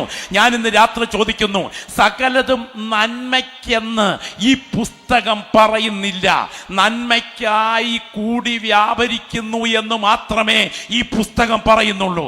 നിന്റെ ജീവിതത്തിൽ അനുഭവിക്കുന്നത് അതിൽ തന്നെ തിന്മയാണെങ്കിലും ഒടുവിലത്തെ അധ്യായം വരുമ്പോൾ ആ തിന്മയെ ചേർത്ത് വെച്ചിട്ട് ഒടുവിൽ നന്മയാക്കി മാറ്റുന്ന ഒരു കരമാണ് ഈ ജീവന്റെ പുറകിൽ ഉയർന്നു നിൽക്കുന്നതെങ്കിൽ ഇരിക്കുന്ന ഇരിപ്പിൽ ശബ്ദം ഉയർത്തി പറയണം, ഇന്ന് എനിക്കിത് തിന്മയാണെങ്കിലും എൻ്റെ ദൈവത്തെ സേവിക്കുന്ന എനിക്ക് ഒടുവിലത്തെ അധ്യായം വരുമ്പോൾ എൻ്റെ ദൈവം നന്മയ്ക്കാക്കി ഇത് പരിണമിപ്പിക്കും. ദൈവത്തിന് സ്തോത്രം. ഞാൻ ഇന്ന് രാത്രി ഇവിടുന്ന് ദൈവമക്കളോട് ചോദിക്കട്ടെ, സകലതും നന്മയ്ക്കാണോ? അല്ല, സകലതും നന്മയ്ക്കല്ല, അത് തിന്മ തന്നെയാണ്. ചില കാര്യങ്ങൾ അതിൽ തന്നെ തിന്മ തന്നെയാണ്. ജോസേഫേ, പൊത്തിപ്പേറിന്റെ വീടും ചെയ്യാത്ത കുറ്റത്തിന്റെ ദുരാരോപണങ്ങളും സ്തോത്രം തുണിത്തുണ്ടുയർത്തിയ തെളിവും അപമാനിക്കപ്പെട്ട് തല താഴ്ത്തിയതും എല്ലാം അതിൽ തന്നെ നന്മയാണോ? അല്ല, അതിൽ തന്നെ തിന്മയാണ്. എന്നാൽ സഹോദരന്മാർ ഒഴുക്കിയ പൊട്ടക്കുഴിക്കകത്തുകൂടെ, അവർ തയ്യാറാക്കിയ പദ്ധതികളുടെ ഇടയിലൂടെ, പൊത്തിപ്പേറിന്റെ ഭാര്യ വിരിച്ച കണികൾക്ക് നടുവിലൂടെ, ആ കാരാഗ്രഹത്തിനകത്തുകൂടെ സിംഹാസനത്തിലേക്ക് ഒരു വഴി വെട്ടിത്തെളിച്ച ദൈവമാണ് ഞാൻ സേവിക്കുന്ന ദൈവമെങ്കിൽ, ഇന്ന് ഞാൻ അനുഭവിക്കുന്ന തിന്മകളുടെ പുറകിൽ എൻ്റെ ദൈവത്തിന്റെ തേജസ്സിന്റെ കരം ഉയർന്നു നിൽക്കുന്നു. ആ ബോധ്യം അകത്ത് ഭരിക്കുന്ന ദൈവമക്കൾ ആ വലത് കരങ്ങളൊന്ന് ഉയർത്തിപ്പിടിച്ച് പറയണം, ഞാൻ അനുഭവിക്കുന്ന ശോധനയുടെ പുറകിൽ ഞാൻ സേവിക്കുന്ന ദൈവത്തിന്റെ കരം ചലിച്ചുകൊണ്ടിരിക്കുന്നു. ഞാൻ ഇന്ന് രാത്രി പറയട്ടെ, വാക്യം ദൈവമക്കൾ ശ്രദ്ധിക്കണം. 5 കൂട്ടം കാര്യങ്ങൾ നേരത്തെ പ്ലാൻ ചെയ്തതിന് ശേഷമാണ് ഈ ഭൂമിയിൽ ദൈവം നിന്നെ ജനിക്കാൻ അനുവദിച്ചിരിക്കുന്നത്. അത് വിശ്വസിക്കുന്ന ദൈവമക്കൾ കരങ്ങളൊന്ന് ഉയർത്തി സ്തോത്രം ചെയ്താട്ടെ. എന്നോട് ചേർന്ന് നിങ്ങളൊന്ന് പറയണം ആ വേദഭാഗം. 5 കൂട്ടം കാര്യങ്ങൾ നേരത്തെ പ്ലാൻ ചെയ്തിട്ടാണ് എൻ്റെ ദൈവം നിന്നെ ഈ ഭൂമിയിൽ ജനിക്കാൻ അനുവദിച്ചിരിക്കുന്നത്. അവൻ മുന്നറിഞ്ഞവരെ തൻ്റെ പുത്രന് അനേകം സഹോദരന്മാരിൽ ആദ്യജാതനാകേണ്ടതിന് അവന്റെ സ്വരൂപത്തോട് അനുരൂപരാകാൻ മുൻ നിയമിച്ചിരിക്കുന്നു. മുൻ നിയമിച്ചവരെ വിളിച്ചവരെ നീതീകരിച്ചവരെ തേജസ്കരിച്ചും ഇരിക്കുന്നു. അങ്ങനാണെങ്കിൽ ഇന്ന് രാത്രി ഇവിടെ ഇരുന്ന് തല കുമ്പിട്ട് സ്തോത്രം ചെയ്യാതെ മൗനമായിരുന്നു മടങ്ങുകയല്ല ചെയ്യേണ്ടത്. വിളിച്ച ദൈവത്തിന്റെ സന്നിധിയിൽ ഉറപ്പോടെ വിശ്വസിച്ചുകൊണ്ട് ഇന്ന് രാത്രി അസാധാരണ ആത്മധൈര്യം സിരകളിൽ വ്യാപരിക്കുന്ന ബോധ്യത്തോടെ ആത്മാവിൽ ആരാധിക്കുന്ന ദൈവമക്കൾ പറയണം, ഞാൻ അനുഭവിക്കുന്ന ശോധനയുടെ പുറകിൽ ഞാൻ അറിയാത്ത ഒരു കരം എൻ്റെ നന്മയ്ക്കായി ചലിച്ചുകൊണ്ടിരിക്കുകയാണ്. ദൈവത്തിന് സ്തോത്രം. ഞാൻ ഇന്ന് രാത്രി ചോദിക്കട്ടെ, മുന്നറിവ് എവിടെ തുടങ്ങിയതാണ്? മുൻ നിയമനം എവിടെ തുടങ്ങിയതാണ്? വിളി എവിടെ ആരംഭിച്ചതാണ്? ദൈവത്തിന് സ്തോത്രം. നീതീകരണം എങ്ങനെ സംഭവിച്ചതാണ്? തേജസ്കരണം എപ്പോൾ നടക്കുന്നതാണ്? എൻ്റെ പ്രിയപ്പെട്ടവർ ഒന്ന് ചെവി തുറന്ന് കേൾക്കണേ. ഇന്ന് ഉയർന്നു നിൽക്കുന്ന സകല ദുരുപദേശങ്ങളുടെ കുത്തൊഴുക്കുകൾക്ക് നടുവിൽ ഭൗതിക നേട്ടങ്ങളെ കച്ചവടവൽക്കരിക്കുന്ന ആത്മീയത തുടികൊട്ടുന്ന പശ്ചാത്തലത്തിൽ ഈ വചനം ഉറപ്പായി വിശ്വസിക്കുന്ന ദൈവമക്കൾ പറയണം, 5 കൂട്ടം കാര്യങ്ങൾ നേരത്തെ പ്ലാൻ ചെയ്തിട്ടാണ് എൻ്റെ ദൈവം എന്നെ ഇവിടെ ജനിക്കാൻ അനുവദിച്ചിരിക്കുന്നതെങ്കിൽ എൻ്റെ പുറകിലുള്ള ദൈവത്തിന്റെ പദ്ധതി ഇന്നലെ തുടങ്ങിയതല്ല, എൻ്റെ ദൈവത്തിന്റെ അനാദി പദ്ധതിയിൽ ആരംഭിച്ചതാണ്. ദൈവത്തിന് സ്തോത്രം. അപ്പോൾ അങ്ങനെയാണെങ്കിൽ മുന്നറിവ്, മുൻനിർണയം, വിളി, നീതീകരണം, തേജസ്കരണം, ഈ 5 കൂട്ടം കാര്യം കൂടപ്പിറപ്പേ നിന്നെ കുറിച്ച് ദൈവം പ്ലാൻ ചെയ്ത് വെച്ചിരിക്കുകയാണ്. കരമുയർത്തി സ്തോത്രം പറഞ്ഞേ. ഒന്നുകൂടെ ഞാൻ പറയാം. മുന്നറിവ്, മുൻനിർണയം, വിളി, നീതീകരണം, തേജസ്കരണം, ഈ 5 കൂട്ടം കാര്യങ്ങൾ നേരത്തെ പ്ലാൻ ചെയ്തതിന് ശേഷമാണ് എൻ്റെ ദൈവം ഈ ഭൂമിയിൽ നിന്നെ ജനിക്കാൻ അനുവദിച്ചത്. മുന്നറിവ്. എന്താ മുന്നറിവ്? നമുക്ക് എല്ലാവർക്കും അറിയാവുന്ന വേദഭാഗമാണ്. നാം അവന്റെ സന്നിധിയിൽ വിശുദ്ധരും നിഷ്കളങ്കരുമാകേണ്ടതിന് ലോകസ്ഥാപനത്തിന് മുൻപേ നമ്മെ അവനിൽ തിരഞ്ഞെടുത്തു. അത് വിശ്വസിക്കുന്നവർ, യാഥാർത്ഥ്യമാണെന്ന് ഉറപ്പ് പ്രാപിച്ചവർ ആ കരങ്ങളൊന്ന് ഉയർത്തിപ്പിടിച്ചേ, കരമൊന്ന് ഉയർത്തിപ്പിടിച്ചേ, ഒന്ന് ശബ്ദമുയർത്തി പറഞ്ഞേ, എൻ്റെ ദൈവം എന്നെ ഇന്നലെ കണ്ടതല്ല. ശബ്ദമുയരട്ടെ, ശബ്ദമുയരട്ടെ. എന്നെ എൻ്റെ തമ്പുരാൻ ചിട്ടിക്കെടുത്തതല്ല, എന്നെ എൻ്റെ ദൈവം പാട്ടത്തിന് പിടിച്ചതല്ല, എന്നെ എൻ്റെ ദൈവം ഒറ്റയ്ക്ക് പിടിച്ചതല്ല, എൻ്റെ ദൈവം എനിക്ക് വഴിയിൽ നിന്ന് തമ്പുരാൻ എന്നെ കളഞ്ഞു കിട്ടിയതല്ല. ലോകസ്ഥാപനത്തിന് മുൻപേ ഈ സാധുവായ എന്നെ നിത്യതയ്ക്കായി പ്ലാൻ ചെയ്തിട്ടാണ് എൻ്റെ ദൈവം ജനിക്കാൻ അനുവദിച്ചതെങ്കിൽ ഇന്ന് രാത്രി സകല പൈശാചിക വേതാള ശക്തികളും കേൾക്കെ ആരാധിക്കുന്ന നീ ആത്മാവിൽ പറയണം, എൻ്റെ തെരഞ്ഞെടുപ്പ് ആരംഭിച്ചത് ഇന്നലത്തെ ആലയത്തിൽ വന്ന് മുട്ടുമടക്കിയപ്പോഴല്ല. ഈ ഭൂമിക്ക് എൻ്റെ ദൈവം വൃത്തം വരയ്ക്കുന്നതിന് മുൻപ് ആ പുരാതനകാല നിത്യതയിൽ. Glory, hallelujah. പണ്ടത്തെ ഭക്തന്മാരുടെ പാട്ടൊക്കെ അതിന് പ്രാധാന്യം നൽകിയതായിരുന്നു അല്ലേ? നിങ്ങൾ അന്ന് ആത്മാവിൽ ആരാധിച്ച സമയം അകം കത്തി നിത്യതയുടെ ദർശനത്തിലായിരുന്നു. അതായിരുന്നു ആത്യന്തിക ലക്ഷ്യം. ഇവയിൻ ധ്യാനം മാത്രമേ കരളിനരുളും ആനന്ദം, ഇവയിൻ ധ്യാനം മാത്രമേ കരളിനരുളും ആനന്ദം, ഇവയെ പറ്റി ഞാൻ ഇരവും പകലും പാടും ഗീതം സാനന്ദം. ഈഹത്തെ വിട്ടു ഞാൻ പിരിഞ്ഞ ശേഷം ഇതു താനേ എനിക്കാലംബം. ഈഹത്തെ വിട്ടു ഞാൻ പിരിഞ്ഞ ശേഷം ഇതു താനേ എനിക്കാലംബം. ബാക്കി കാണും ഞാനൻ മോക്ഷപുരേ താതൻ ചാരേ ശാലേം പുരേ. കാണും മോക്ഷപുരേ താതൻ ചാരേ. ആ പാട്ട് അതൊക്കെ ഭക്തന്മാർ പാടി ആരാധിച്ചതല്ലേ? സ്തോത്രം. എത്ര ശക്തമായ ഒരു ആരാധനയിൽ ഉപയോഗിച്ചു. വിടുമില്ലാരുമില്ലൊന്നുമില്ലീ ലോകത്തിൽ നമുക്കൻ ഓർക്കുക നീ, വിട്ടകലും നീ ഒരു നാളിൽ ഉണ്ടെന്നു.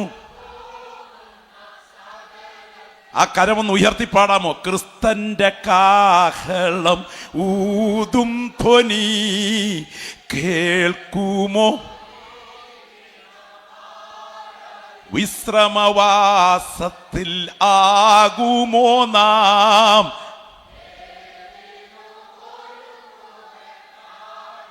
കരമൊന്ന് ഉയർത്തി കർത്താവിന് സ്തോത്രം ചെയ്താട്ടെ. ആ ഭക്തന്മാരുടെ പാട്ടിന്റെ ട്യൂൺ മനസ്സിലാക്കിയില്ലേ? ദൈവത്തിന് സ്തോത്രം. എന്താ അവരുടെ ആത്യന്തിക ലക്ഷ്യം? നിത്യതയാണ് അല്ലേ? ആത്മാവിൽ ആരാധിക്കുന്ന ദൈവമക്കൾ ശബ്ദം ഉയർത്തി വാ തുറന്നെന്ന് പറഞ്ഞ് ആത്യന്തിക ലക്ഷ്യം നിത്യതയാണ്. ഇവിടുന്ന് ആരാധിക്കുന്ന ദൈവമക്കൾ സ്തോത്രത്തോടെ പറയണം, എൻ്റെ അകത്തും എൻ്റെ സിരകളിലും തിളയ്ക്കുന്നത് ആ നിത്യതയുടെ സൗന്ദര്യമാണ്. സ്തോത്രം.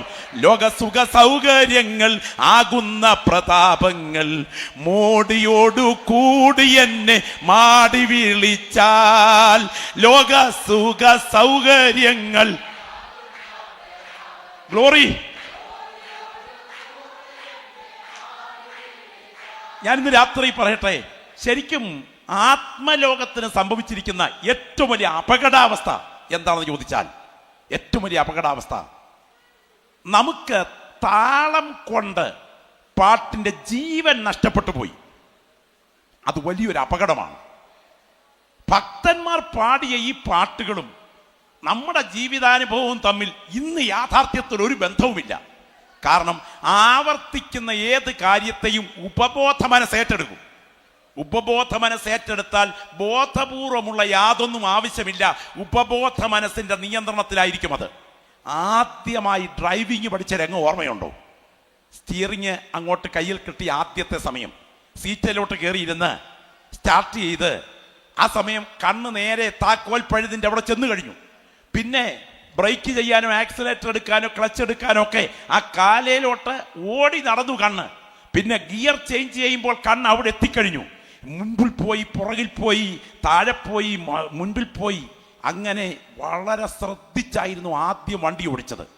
ഒരു കുറച്ച് ആവർത്തിച്ച് കഴിഞ്ഞപ്പോ ഇപ്പോ വണ്ടിയുടെ സീറ്റിലോട്ട് കയറിയിരുന്ന് കഴിഞ്ഞാൽ ഏത് കയറ്റം കയറണം, ഏത് ഇറക്കം ഇറങ്ങി വരണം, ഏത് ഗിയർ ചേഞ്ച് ചെയ്യണം, ഇതിനൊന്നും ബോധ മനസ്സിന്റെ ആവശ്യമില്ല. ഉപബോധ മനസ്സ് കാര്യമേറ്റു കഴിഞ്ഞു. സ്തോത്രം. അപ്പോൾ ആവർത്തിച്ചൊന്നും ശ്രദ്ധിക്കേണ്ട കാര്യമില്ല. ഒരു കയ്യിൽ ഫോണും പിടിച്ച് ചെവിയോട് ചേർത്ത് പിടിച്ചുകൊണ്ട് ഇങ്ങനെ ഓടിച്ചു പോകുന്ന സമയം ഇന്ന കയറ്റത്തിൽ ഇന്ന ഗിയർ ചേഞ്ച് ചെയ്യണമെന്നൊന്നും മനസ്സുകൊണ്ട് ചിന്തിക്കേണ്ട. ആവർത്തിച്ച് ചെയ്തു കഴിഞ്ഞപ്പോൾ ഉപബോധ മനസ്സ് ഏറ്റെടുത്തതിനാൽ ബോധ മനസ്സിന്റെ ബന്ധം ആ വിഷയത്തിലില്ല. ഇല്ലേ? ഞാൻ എന്തിനാ പറഞ്ഞെന്നറിയാമോ? പാടാൻ വരുമ്പോ നമ്മൾ പാടും എന്താ? ലോക സുഖ സൗകര്യങ്ങളാകുന്ന പ്രതാപങ്ങൾ മോടിയോടു കൂടി എന്നെ. ഉപബോധ മനസ്സ് ഏറ്റെടുത്ത ആവർത്തനമാണ്. യഥാർത്ഥത്തിൽ അകം കത്തുന്നില്ലിതിൽ. എന്നാൽ ഇന്ന് രാത്രി ദർശനം പ്രാപിച്ച പഴമയുടെ കാഴ്ചപ്പാട് വിടാത്ത ഒരുപറ്റം ദൈവമക്കൾ ഇതിനകത്ത് ഇരിപ്പുണ്ട്. അവർ പറയും, എൻ്റെ ദർശനം ഉപബോധ മനസ്സ് ഏറ്റെടുത്തിട്ട് ഞാൻ ആവർത്തിക്കുകയല്ല. ഇന്ന് രാത്രി അസാധാരണ ദൈവശക്തി എൻ്റെ മേൽ വ്യാപരിക്കുന്നു. എനിക്കറിയാം എൻ്റെ നിത്യതയാണ് എനിക്ക് വലുത്. എന്നെ കുറിച്ച് എൻ്റെ ദൈവത്തിന് അനാദി നിർണയത്തിൽ പ്ലാനുണ്ട്. ദൈവത്തിന് സ്തോത്രം. നമ്മുടെ സഹോദരിമാര് മീൻകറി വെക്കും. സഹോദരിമാര് മീൻകറി വെക്കുമ്പോൾ സാധാരണ ഭർത്താവും പിള്ളേരും മാത്രമേ ഉള്ളെങ്കിൽ വയ്ക്കുന്ന മീൻകറിയും. എന്നാൽ ഇന്ന് ബന്ധുക്കാരെല്ലാം കൂടി ഇങ്ങോട്ട് വരുന്നു എന്ന് പറയുമ്പോൾ ഉണ്ടാക്കുന്ന മീൻകറിക്കും ടേസ്റ്റിന് വ്യത്യാസമുണ്ട്. ഒന്നാമത്തേത് ആവർത്തിച്ച് ചെയ്ത് ഉപബോധ മനസ്സ് ഏറ്റെടുത്ത ഒരു പരുവത്തിലെ മീൻകറിയാ. മറ്റേത് വളരെ സൂക്ഷ്മതയോടെ ആലോചിച്ച് ചെയ്യുന്ന പരിപാടിയാണ്. ഞാൻ ഇന്ന് രാത്രി ഒരു വസ്തുത പറയാം. ആവർത്തന വിരസത കൊണ്ട് ഒഴുക്ക് നഷ്ടപ്പെട്ട് ജീവൻ നഷ്ടപ്പെട്ട് അഭിനയമല്ല ആത്മീയത. ഇരിക്കുന്ന ഇരിപ്പിൽ സ്തോത്രം ചെയ്യുന്ന ദൈവമക്കൾ ആത്മാവിൽ പറയണം, ദൈവത്തെ സ്നേഹിക്കുന്നവർക്ക്, നിർണയപ്രകാരം വിളിക്കപ്പെട്ടവർക്ക് സകലതും നന്മയ്ക്കായി കൂടി വ്യാപരിക്കുന്നു എന്ന് എൻ്റെ കയ്യിലിരിക്കുന്ന ജീവന്റെ വചനം ഉറപ്പായി പറയുന്നെങ്കിൽ ഞാൻ അനുഭവിക്കുന്ന പരിശോധനയുടെ പുറകിൽ ഞാൻ ആരാധിക്കുന്ന എൻ്റെ കർത്താവിന്റെ കരം ചലിക്കുന്നു. ഇത് തിന്മയായി തീരില്ല.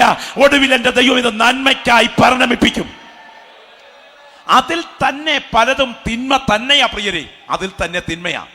നമുക്കറിയാം, മുൻപേ ഞാൻ പറഞ്ഞ ഉദാഹരണം തന്നെ എടുക്കാം. മീൻകറിക്കകത്ത് പുരുഷന്മാരായ ഞങ്ങളും ഗതികെട്ടാൽ പുല്ലും തിന്നും എന്ന് പറഞ്ഞതുപോലെ അത്യാവശ്യത്തിന് മീൻകറി വയ്ക്കും അല്ലേ?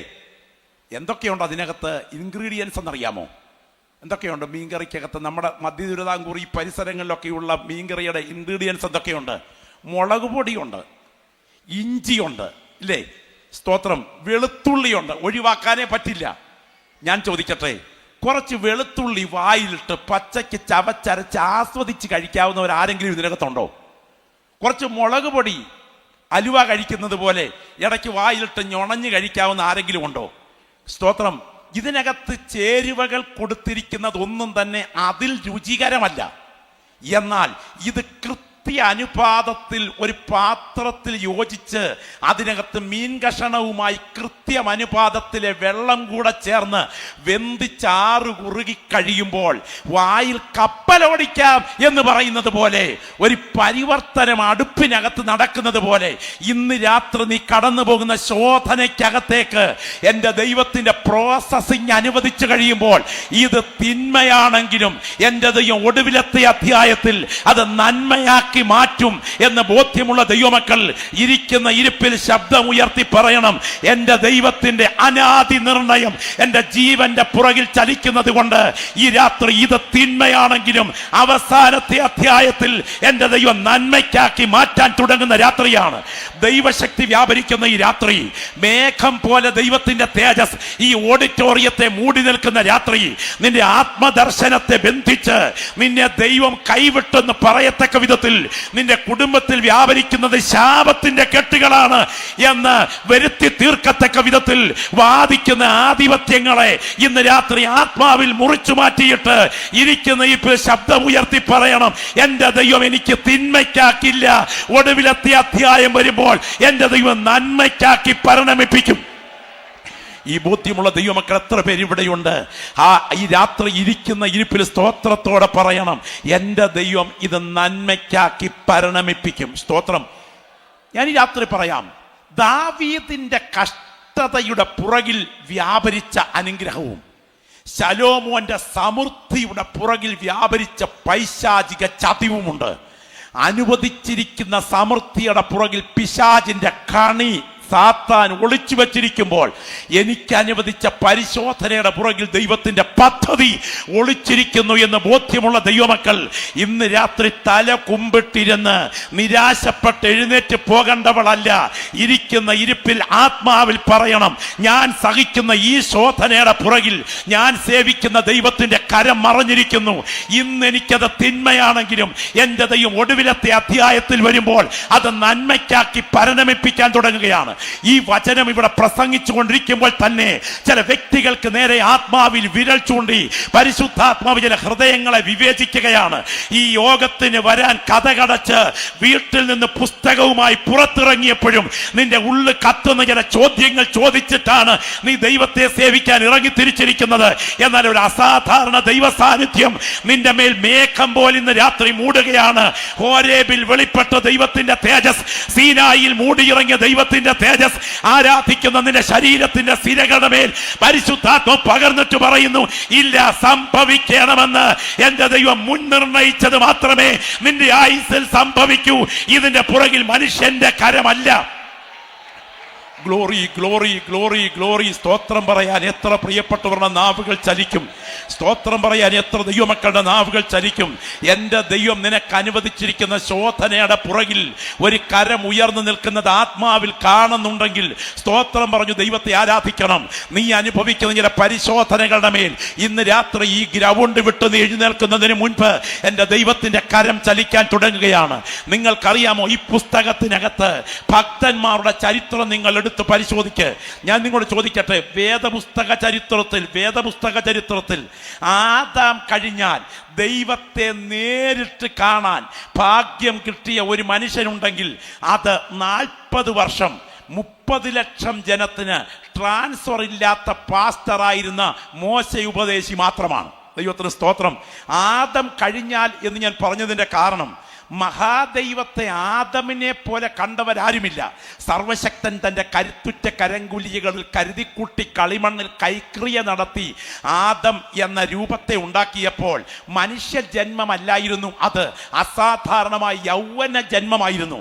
ആ മൺബൊമ്മ കൺകുളിർക്ക കാണത്തക്ക വിധം ആ നാസാരന്ധ്രങ്ങളിലേക്ക് ദൈവം ജീവശ്വാസം എന്ന് ഊതിക്കഴിഞ്ഞപ്പോൾ അവൻ കണ്ണിമ വെട്ടി ആദ്യം തുറന്ന് കണ്ടത് അവന്റെ ദൈവത്തെയാണ്. സ്തോത്രം. എല്ലാ വൈകിട്ടുകളും ഒരുമിച്ച് കൈകോർത്ത് നടക്കത്തക്ക വിധം ഏദനിൽ അവിടുത്തെ സാന്നിധ്യം നേരിട്ടറിഞ്ഞവനാണ് ആദം.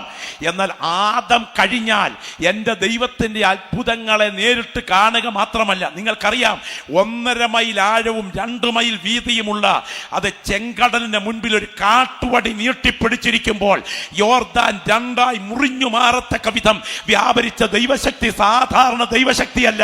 ഉറക്കം തൂങ്ങികൾക്ക് ഇത് മനസ്സിലാകില്ല. അകത്ത് അനുഭവിക്കുന്ന ദൈവമക്കൾക്കറിയാം അവിടെ പെയ്തിറങ്ങിയത് അസാധാരണ ദൈവശക്തിയാണ്.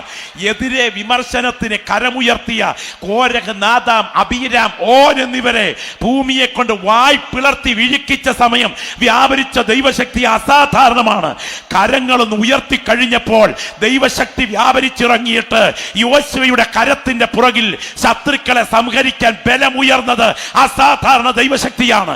എന്നാൽ ഈ ദൈവദാസൻ പർവ്വതത്തിന് മുകളിൽ ചെന്ന് കവിണങ്ങോട്ട് വീണിട്ട് പറഞ്ഞെന്നറിയാമോ, എന്നെ കൊന്നുകളയണമേ, എന്റെ അരിഷ്ടത ഞാൻ ഓർക്കരുതേ എന്ന് പറഞ്ഞാൽ, ദൈവമേ മതി, ആത്മഹത്യ ചെയ്യണം എന്നാണ് ആഗ്രഹമെങ്കിലും മനസ്സ് വരുന്നില്ല. അതുകൊണ്ട് ദയവ് ചെയ്ത് എന്റെ ജീവൻ എടുക്കണം. ഞാൻ ഇന്ന് രാത്രി ഈ ദൂത് സംസാരിച്ചു കൊണ്ടിരിക്കുമ്പോൾ സംഭവിക്കണമെന്ന് നിന്റെ ആയുസ്സിൽ ദൈവം നിർണയിച്ച ചില കാര്യങ്ങൾ അസാധാരണ ശോധനകളായി സംഭവിക്കുമ്പോൾ നിന്റെ ദൈവത്തിനെതിരെ പിറുപിറുക്കാൻ അധരം ചലിപ്പിക്കരുത്. ഇരിക്കുന്ന ഇരിപ്പിൽ ആത്മാവിൽ പറയണം, ഇത് പരിണമിപ്പിക്കാൻ പോകുന്നത് എൻ്റെ കണ്ണുകൊണ്ട് ഞാൻ കാണാൻ തുടങ്ങുകയാണ്. ഈ ദൂത് ഇവിടെ സംസാരിച്ചു കൊണ്ടിരിക്കുമ്പോൾ എൻ്റെ ഹൃദയത്തിന്റെ ഉള്ളിൽ ദൈവാത്മാവ് തരുന്ന നിയോഗം ഞാൻ വിളിച്ചു പറയട്ടെ. ദൈവത്തിന്റെ ദാസൻ ദാവീദ് പറഞ്ഞ വാക്കുകൾ അഭിഷിക്തന്മാരിൽ ചിലരോട് ദൈവാത്മാവ് പറയുന്നു. പ്രാവിനുള്ളതുപോലെ എനിക്ക് ചിറകുണ്ടായിരുന്നുവെങ്കിൽ ഞാൻ പറന്നുപോയി വിശ്രമിക്കുമായിരുന്നു. എന്നെ നിന്ദിച്ചതൊരു ശത്രുവല്ല, അങ്ങനെയെങ്കിൽ ഞാൻ സഹിക്കുമായിരുന്നു. എൻ്റെ നേരെ വമ്പ് പറഞ്ഞത് എന്നെ പകയ്ക്കുന്നവനല്ല, അങ്ങനെയെങ്കിൽ ഞാൻ മറന്നുകൊള്ളുമായിരുന്നു. കൊടും ചതിക്ക് നടുവിൽ ഈ കർത്തൃദാസൻ വാവിട്ടലറിയില്ലേ, അബ്ബ പിതാവ് ശാലേം സമാധാനം, അബ്ശാലോം അപ്പന് സമാധാനം. സ്വന്തം പിതാവിന് നേരെ കൂട്ടുകെട്ടുണ്ടാക്കി ഒരു കൊടുങ്കാറ്റ് പോലെ മകൻ അടുക്കുമ്പോൾ കൊട്ടാരം വിട്ട് നമ്മുടെ രക്ഷകനെ പോലെ ഒലിവുമലയുടെ കയറ്റം കയറി തലയിൽ തലമൂടാതെ അത് ചെരുപ്പിടാതെ അലറിക്കരഞ്ഞുകൊണ്ട് ഈ കർത്തൃദാസൻ കരഞ്ഞുയരുകയല്ലേ. എന്നാൽ ഇത് എന്തുകൊണ്ട് ദൈവം അനുവദിച്ചു? ഈ ദൂതിന്ന് രാത്രി കേട്ടുകൊണ്ടിരിക്കുന്ന നിങ്ങളോട് ദൈവാത്മാവ് പറയുന്നു, അവനാണ് നിങ്ങളെ വിളിച്ചതെങ്കിൽ, നിങ്ങളുടെ ജീവന്റെ പുറകിൽ ദൈവത്തിനൊരു പദ്ധതി ഉണ്ടെങ്കിൽ, നിനക്കെതിരെ കരുതിക്കൂട്ടി കരുനീക്കങ്ങളുമായി അടുത്തു വരുന്ന വ്യക്തികളുടെ ജീവിതത്തെ എൻ്റെ ദൈവത്തിന്റെ കരം ചലിച്ചു കഴിഞ്ഞാൽ സെക്കൻഡുകൾ കൊണ്ട് അവൻ യാത്ര ചെയ്ത കോവർ കഴുതയെ, അവൻ കുതിരയെ എൻ്റെ ദൈവം ആരാച്ചാരാക്കി മാറ്റി. അവന്റെ തലയിലെ തലമുടിയെ എൻ്റെ ദൈവം തൂക്കുകയറാക്കി മാറ്റി. അവന്റെ മുൻപിൽ ഉയർന്നുന്ന ആ കരിവേലകത്തെ എൻ്റെ ദൈവം കുലമരമാക്കി മാറ്റി. വിഷയത്തിന്മേൽ ദൈവത്തിന്റെ കരം ചലിക്കാൻ മണിക്കൂറുകൾ ആവശ്യമില്ല. നീ സേവിക്കുന്ന ദൈവം ആരാണെന്ന് നിന്നെ ബോധ്യപ്പെടുത്തത്തക്ക വിധം എൻ്റെ ദൈവത്തിന്റെ കരം പ്രതികൂലത്തിനകത്ത് ഇറങ്ങി വന്ന് ഇടപെടും എന്ന് ബോധ്യമുള്ള ദൈവമക്കൾ ശബ്ദമുയർത്തിപ്പറ. ഈ കയ്പ് തിന്മയ്ക്കല്ല, ഇതൊടുവിലത്തെ സമയം നന്മയ്ക്കായി വ്യാപരിക്കും. Glory, hallelujah.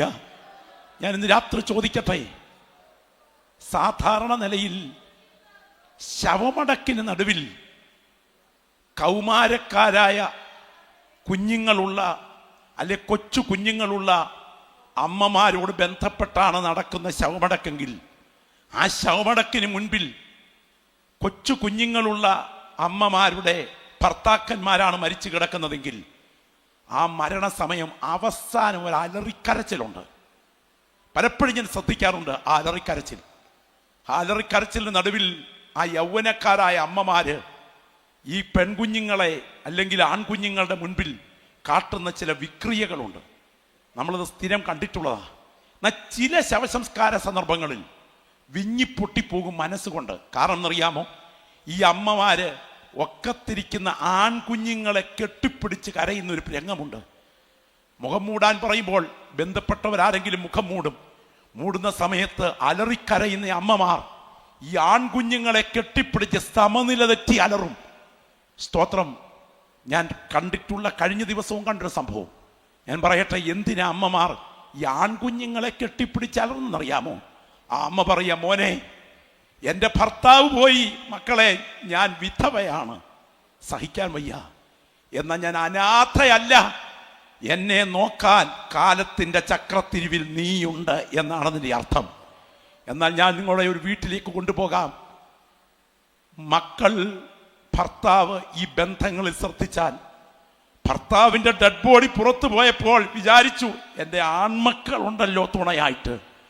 പക്ഷേ രണ്ടാൺമക്കളുടെ ഡെഡ് ബോഡി കൂടെ പുറത്തു പോയി കഴിഞ്ഞപ്പോൾ ആ സാധു അമ്മ നവോമി അലറിപ്പറഞ്ഞു, നിങ്ങൾ എന്നെ മാറാ എന്ന് വിളിപ്പീൻ. അത്യുന്നതനെങ്കിൽ അത്യന്തം കയ്പായത് ചെയ്തിരിക്കുന്നു. തീർന്നു, ഇനിയും ഈ കുടുംബം തലപൊക്കില്ല. ഞാൻ ഈ ദൂത് സംസാരിച്ചു കൊണ്ടിരിക്കുമ്പോ അസാധാരണമായി ജീവിതത്തിന് നേരെ ഉയർന്ന കൊടുങ്കാറ്റുകൾക്ക് മുൻപിൽ നിന്റെ കുടുംബം ഇനി ഒരിക്കലും തല ഉയർത്തില്ല. ഇത് കരപറ്റില്ല, ഇത് തറപറ്റുകയേ ഉള്ളൂ എന്ന് ആരൊക്കെ വിധി എഴുതിയാലും ദൈവമാണ് അനുവദിച്ചതെങ്കിൽ അതിനകത്ത് നിന്ന് ഒരു രൂത്തിനെ രംഗത്ത് കൊണ്ടുവന്ന് ശൽമോന് രംഗപ്രവേശനം നൽകി ദാവീദിന്റെ വല്യമ്മച്ചി പദം അലങ്കരിച്ചുകൊണ്ട് ആ ജീനിയോളജിയെ പണതെടുത്ത ദൈവമാണ് ഞാൻ ആരാധിക്കുന്ന കർത്താവെങ്കിൽ, നീ ഇന്ന് രാത്രി കടന്നു പോകുന്ന ശോധനയ്ക്ക് പുറകിൽ നിന്റെ ദൈവത്തിന്റെ കരം ചലിച്ചാൽ ഇതുവരെ കാണാത്ത ഒരു അധ്യായം പരിശുദ്ധാത്മാവ് ചെയ്തെടുക്കാൻ തുടങ്ങുന്നു എന്ന് ആത്മാവിൽ തിരിച്ചറിയുന്ന ദൈവമക്കൾ ശബ്ദമുയർത്തി പറയണം. എൻ്റെ ജീവിതത്തിൽ സംഭവിച്ചിട്ടുള്ള ശോധനകളുടെ പുറകിൽ എൻ്റെ ദൈവത്തിന്റെ കരം ചലിക്കുന്നു. ഇത് തിന്മയ്ക്കല്ല, ഇത് ഒടുവിലത്തെ അധ്യായത്തിൽ നന്മയ്ക്കായി തന്നെ പരിണമിക്കും. പരിശുദ്ധാത്മാവിന്റെ രാത്രി ഈ യോഗത്തിനകത്ത് ഇറങ്ങി ഇടപെട്ടുകൊണ്ടിരിക്കുമ്പോൾ ആത്മാവിൽ ആരാധിക്കുന്ന ദൈവമക്കളുടെ അധരങ്ങളിൽ സ്തോത്രത്തോടെ ശബ്ദമുയർത്തിയിട്ട് പറയണം, സംഭവിക്കുവാൻ എൻ്റെ ദൈവം മുൻ നിർണയിച്ച പദ്ധതി അല്ലാതെ എൻ്റെ ജീവിതത്തിൽ തിന്മയ്ക്ക് സംഭവിക്കില്ല. ഇതിന്റെ പുറകിൽ എൻ്റെ മനസ്സിനെ നിരാശപ്പെടുത്തുന്ന ബന്ധനങ്ങളുടെ മേൽ ആത്മമണ്ഡലത്തിൽ ഈ രാത്രി ഒരു ജയമെടുക്കുന്ന രാത്രിയാണ്. ഓ രക്തത്താൽ ജയം, ദൈവ സാന്നിധ്യം വ്യാപരിച്ചുകൊണ്ടിരിക്കുന്ന ഇന്ന് രാത്രി നിന്റെ മനോമണ്ഡലത്തെ തകർത്തുകൊണ്ട് ഇന്ന് രാത്രിയും ആധിപത്യം പുലർത്തിയിട്ട് പലപ്പോഴും ആത്മഹത്യ കൊതിക്കത്തക്ക വിധം മനസ്സിന്മേൽ വ്യാപരിക്കുന്ന ആ ഡിപ്രഷന്റെ സ്പിരിറ്റിനെ യേശുവിന്റെ അധികാരമുള്ള നാമത്തിൽ ഇന്ന് രാത്രി ആത്മാവിൽ ബന്ധിച്ച് കൃപ ലഭിച്ച ഒരുപറ്റം ദൈവമക്കൾ ഈ ഗ്രൗണ്ടിൽ പ്രാർത്ഥിച്ചുകൊണ്ടിരിക്കുമ്പോൾ അസാധാരണ ദൈവശക്തി മെഡിക്കൽ കോളേജിന് കഴിയാത്തത്, സൈക്കാട്രിസ്റ്റിന് കഴിയാത്തത്, മാനസിക ഗുളികകൾക്ക് കഴിയാത്തത്, വൈദ്യശാസ്ത്രത്തിന് കഴിയാത്തത് യേശുവിന്റെ കരത്താൽ നിന്റെ വിഷയത്തിൽ ഇന്ന് രാത്രി ആ നിരാശകളെ കാറ്റിൽ പറത്തി എന്റെ ദൈവത്തിന് ചെയ്യാൻ കഴിയും എന്ന ബോധ്യമുള്ള ദൈവമക്കൾ ഇരിക്കുന്ന ഇരിപ്പിൽ ശബ്ദമുയർത്തി പറയണം, കാൽവറി ക്രൂശിൽ സംഭവിച്ചത് സംഭവിക്കാൻ എന്റെ ദൈവത്തിന്റെ മുൻനിർണയമാണെങ്കിൽ എന്റെ ശോധനയ്ക്ക് പുറകിൽ എന്റെ ദൈവത്തിന് ഉദ്ദേശമുണ്ട്. Glory, hallelujah. എസ്തേറേ, നിന്റെ കൂട്ടത്തിലുള്ള അനേക കുഞ്ഞുങ്ങൾ മാതാപിതാക്കളോടൊപ്പം തുള്ളിച്ചാടിയപ്പോ നീ മാത്രമെന്താ ബാല്യത്തിൽ അനാഥയായത്? നീ അനാഥയായെങ്കിലേ നീ മൊർദെഖായിയുടെ പരിചരണയിലെത്തൂ. അവന്റെ പരിചരണയിലെത്തിയെങ്കിലേ അഹശ്വേരോശിന്റെ ഭാര്യയാകൂ. അവന്റെ ഭാര്യയായെങ്കിലേ ഹാമാന്റെ കഴുത്തിൽ കഴുകുമരം കയറൂ. അവന്റെ കഴുത്തിൽ കഴുകുമരം കയറിയെങ്കിലേ നിന്റെ ജാതി വിടുവിക്കപ്പെടൂ. നീ നിന്റെ അമ്മയുടെ ഗർഭപാത്രത്തിൽ ഉരുത്തിരിയുന്നതിന് മുൻപ് എൻ്റെ ദൈവം നിന്നെ കുറിച്ച് പ്ലാൻ ചെയ്ത് വെച്ചിരിക്കുന്ന പദ്ധതികൾ നിവർത്തിയാകാൻ ഇന്ന് രാത്രി നീ കടന്നു പോകുന്ന ചില ശോധനകൾ എൻ്റെ ദൈവം അറിഞ്ഞുകൊണ്ട് അനുവദിക്കണം.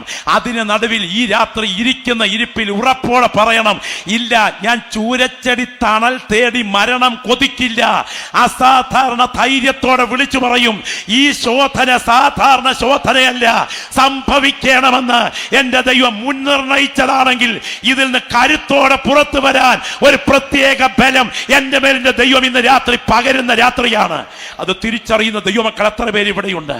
ഞാൻ ഇന്ന് രാത്രി ചോദിക്കട്ടെ, 31,173 വാക്യങ്ങളുള്ള ഈ വിശുദ്ധ വേദപുസ്തകത്തിൽ അസാധാരണമായി മാനസിക കരുത്തുകൊണ്ടും ശാരീരിക കരുത്തുകൊണ്ടും മുൻപിൽ നിന്നയാളാണ് ഏലിയാവെന്ന് ഓർക്കണം.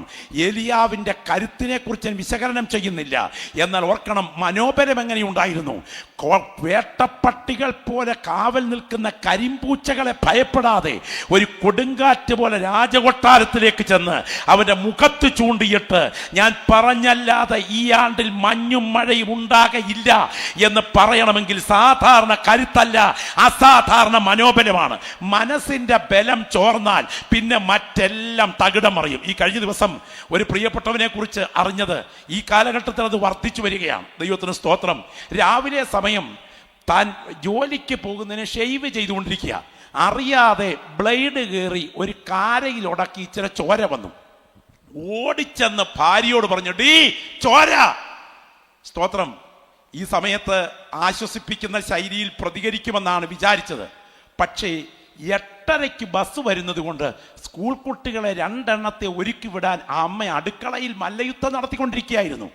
2 കൈയും കൂടെ ഏണത്ത് വെച്ച് ഈ മനുഷ്യന് നേരെ തിരിഞ്ഞിട്ട്, സ്നേഹമൊക്കെ ഉണ്ടെങ്കിലും, അയ്യോ മനുഷ്യ, വണ്ടി വന്ന് ഇതുക്കളെ ഒന്ന് കയറ്റി വിട്ടോട്ടെ എന്നിച്ചിരി ശബ്ദം ഉയർത്തി പറഞ്ഞു. സ്തോത്രം.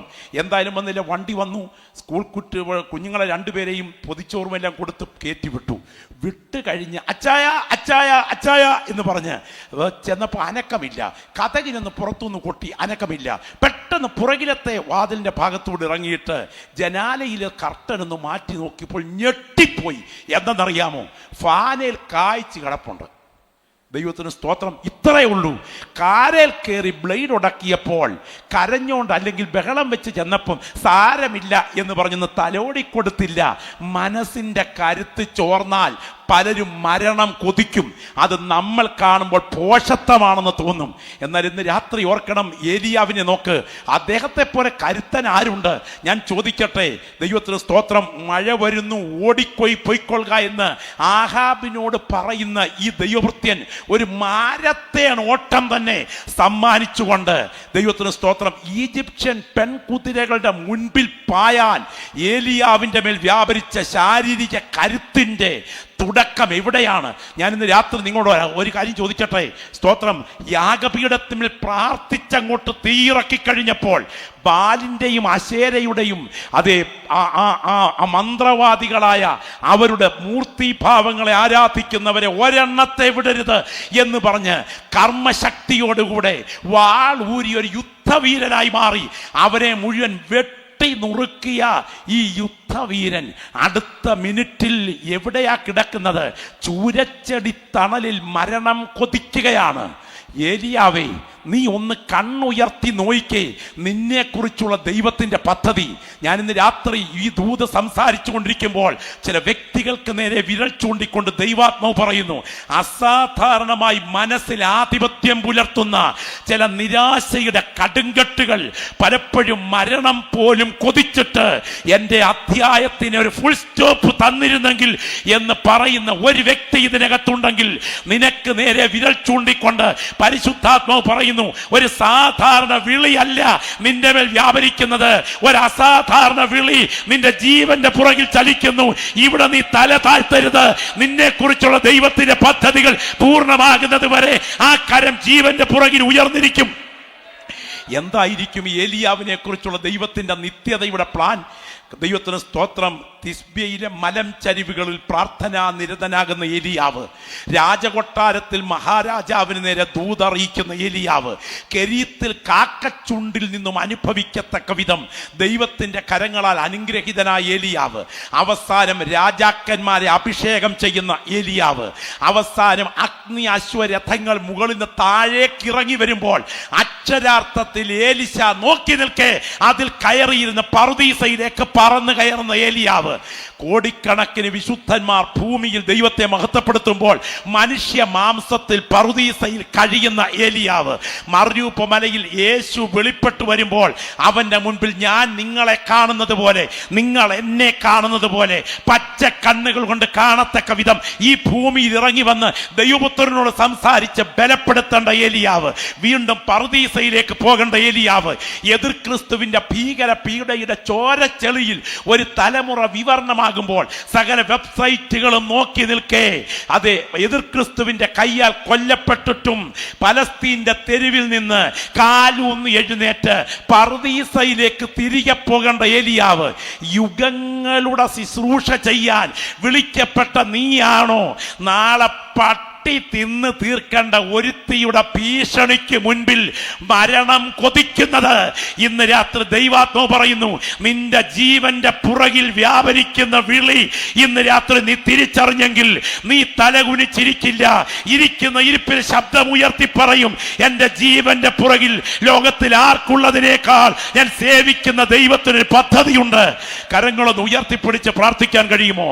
ശബ്ദമുയർത്തി യേശുവേ എന്നൊന്ന് വിളിക്കാൻ കഴിയുമെങ്കിൽ നിങ്ങൾ ഇന്ന് രാത്രി ഇരിക്കുന്ന ഇരിപ്പിൽ ലജ്ജ കൂടാതെ ആ രണ്ട് കൈകളും ഉയർത്തിപ്പിടിച്ച് ശബ്ദമുയർത്തി യേശുവേ എന്നൊന്ന് വിളിക്കാമോ? ഇടത്തും വലത്തും ഇരിക്കുന്നവരെ മറക്കുക. ഞാൻ ഇന്ന് രാത്രിയിൽ കാണുന്നു എൻ്റെ കർത്താവിൻ്റെ കരം ഇതിനകത്ത് ചില വ്യക്തികളെ തൊടുകയാണ്. ചില ഹാലൂസിനേഷന്റെ വ്യാപാരം പോലെ, ചില ഡിപ്രഷന്റെ സ്പിരിറ്റ് പോലെ, അർദ്ധരാത്രികൾ പോലും ഉറക്കത്തിന്റെ ബന്ധനങ്ങളിട്ട് മനസ്സിനെ വല്ലാതെ തളർത്തി ജീവിതം ഒരു പരാജയമെന്ന് വരുത്തത്തക്ക വിധം കാതിൽ മന്ത്രിച്ച് നിരാശയുടെ നീർച്ചുഴിയിലേക്ക് നിന്നെ വലിച്ചിഴയ്ക്കുന്ന ചില ബന്ധനങ്ങളെ ഇന്ന് രാത്രി ശുശ്രൂഷ നടന്നുകൊണ്ടിരിക്കുമ്പോൾ എൻ്റെ നാഥന്റെ കരം ഇറങ്ങി വന്ന് ഒരു അസാധാരണ വിടുതലിലേക്ക് ഈ മീറ്റിങ്ങിനകത്ത് ദൈവാത്മാവ് നയിക്കുകയും ചില വ്യക്തികളുടെ മേൽ കർത്താവിന്റെ കരം വ്യാപരിച്ച് ഇതുവരെ ഇല്ലാത്തൊരു ആത്മബലത്താൽ സ്വർഗം നിന്നെ കരുത്തോടെ എഴുന്നേൽപ്പിക്കുകയും ചെയ്യാൻ ഈ ഗ്രൗണ്ടിൽ ദൈവശക്തി വ്യാപരിക്കുന്നു. അത് തിരിച്ചറിയുന്ന ദൈവമക്കൾ ആത്മാവിൽ പ്രാർത്ഥിക്കട്ടെ. മനസ്സിന്റെ മണ്ഡലത്തിന്മേൽ ഒരു അസാധാരണ ദൈവിക വിടുതൽ വ്യാപരിക്കുന്നു. ദൈവകൃപ പ്രാപിച്ച ദൈവമക്കൾ പ്രാർത്ഥിച്ചു തുടങ്ങട്ടെ. ശബ്ദം ഉയരട്ടെ ദൈവസന്നിധിയിൽ. ഓ രക്തത്താൽ ജയം, രക്തത്താൽ ജയം. ദൈവദാസ, പരിശുദ്ധാത്മാവിൽ ആരാധിക്കുന്ന സഹോദരി, അനുഭവിക്കുന്ന വിജയത്തിന്റെ പുറകിൽ മാത്രമല്ല, അനുഭവിക്കുന്ന പരാജയത്തിന്റെ പുറകിലും എൻ്റെ ദൈവത്തിനൊരു പദ്ധതിയുണ്ട്. ആത്മാവിൽ സ്തോത്രം ചെയ്യുന്ന നീ ഇന്ന് രാത്രി ഇവിടെ ഇരുന്ന് സ്തോത്രം ചെയ്തുകൊണ്ടിരിക്കുമ്പോൾ നിന്റെ ജീവന്റെ പുറകിൽ, കർത്തന്റെ പുറകിൽ ചലിക്കുന്ന ഒരു കരമുണ്ട്. അത് തിന്മയ്ക്കല്ല, അത് നന്മയ്ക്കാണ്. ഒടുവിലത്തെ അധ്യായം വരുമ്പോൾ എൻ്റെ ദൈവം അധ്യായം മാറ്റാൻ തുടങ്ങുന്നു. ആ ബോധ്യമുള്ള ദൈവമക്കൾ ഇന്ന് രാത്രി ആത്മാവിൽ പ്രാർത്ഥിക്കട്ടെ. ശബ്ദമുയരട്ടെ, ശബ്ദമുയരട്ടെ. യേശുവിന്റെ നാമത്തിൽ ജയം. ഈ ഗ്രൗണ്ടിൽ ഇന്ന് രാത്രി ഈ ശുശ്രൂഷ നടന്നുകൊണ്ടിരിക്കുമ്പോൾ ചില വ്യക്തികളെ ദൈവാത്മാവ് തൊടുകയാണ്. നീ വെറുതെ ഇന്ന് രാത്രി യോഗം കഴിഞ്ഞ് മടങ്ങിപ്പോകില്ല. ഈ സഹാക്കിന്റെ അന്ധതയുടെ പുറകിൽ ഒരു കരം ചലിച്ചെങ്കിൽ, എസ്തേറിന്റെ അനാഥത്വത്തിന്റെ പുറകിൽ ഒരു കരം ചലിച്ചെങ്കിൽ, രൂത്തിന്റെ കുടുംബ തകർച്ചയുടെ പുറകിൽ ഒരു കരം ചലിച്ചെങ്കിൽ, ഇയ്യോബിന്റെ ശോധനയുടെ പുറകിൽ ഒരു കരം ചലിച്ചെങ്കിൽ, യേശുവിന്റെ ക്രൂശിന്റെ പുറകിൽ ഒരു കരം ചലിച്ചെങ്കിൽ, ഇന്ന് രാത്രി നീ കടന്നു പോകുന്ന തിന്മയുടെ പുറകിലും നിനക്ക് നന്മയ്ക്കായി ഒരു കരം ചലിക്കുന്നുണ്ട്.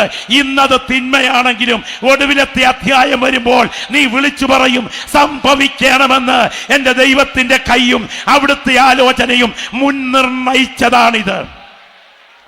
Glory, glory. ശബ്ദമുയരട്ടെ, ശബ്ദമുയർത്തി എല്ലാ നാവിൽ നിന്നും പ്രാർത്ഥനയുടെ ശബ്ദമുയരട്ടെ.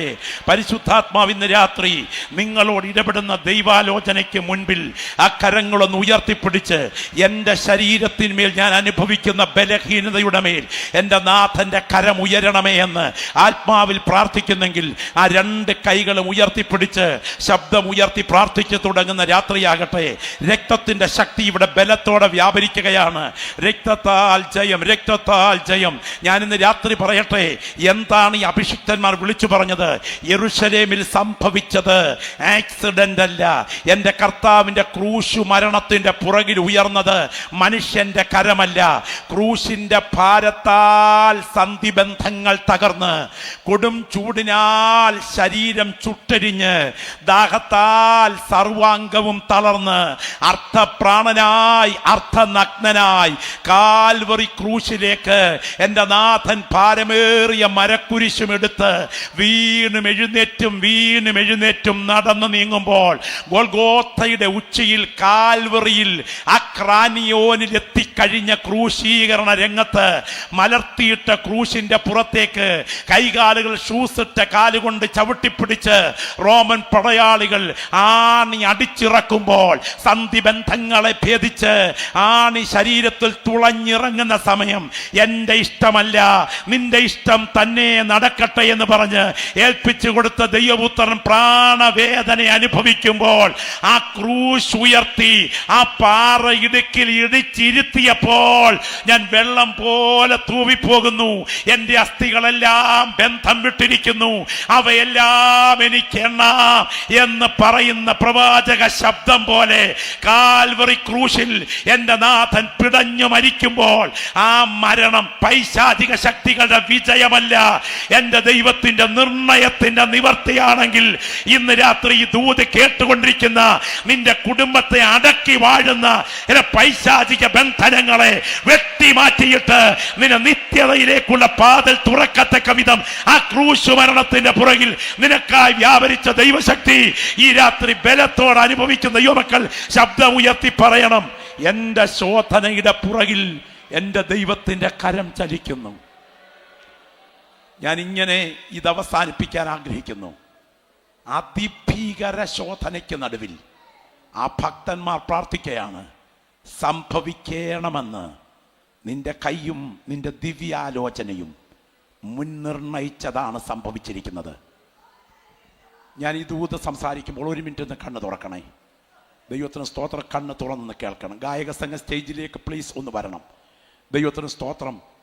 കെന്നഡിയുടെ സ്പേസ് പദ്ധതികളുടെ ഭാഗമായി ഒരധ്യാപകനെ കൂടെ സ്പേസിലേക്ക് വിടത്തക്ക വിധം കാര്യങ്ങൾ പ്ലാൻ ചെയ്ത സമയത്ത് ഒരു സ്നേഹിതൻ അവസാനത്തെ റൗണ്ടിൽ അതിന് വിജയിച്ച് ലാസ്റ്റ് ടൈമിലെത്തിയപ്പോൾ തൻ്റെ സ്ഥാനത്ത് ഒരു സ്കൂൾ അധ്യാപിക ആ സ്ഥാനം ഓക്യുപ്പൈ ചെയ്ത് ഇത്രയും ദിവസങ്ങളിലെ അധ്വാനം മുഴുവൻ തകർന്നല്ലോ എന്നോർത്ത് അവസാനമായി ഈ സ്പേസ് സംവിധാനം പറന്ന് കയറുന്ന ആ രംഗം സ്വന്തം പിതാവിനോടൊപ്പം ടി വിയിൽ കണ്ടുകൊണ്ടിരിക്കുകയാണ്.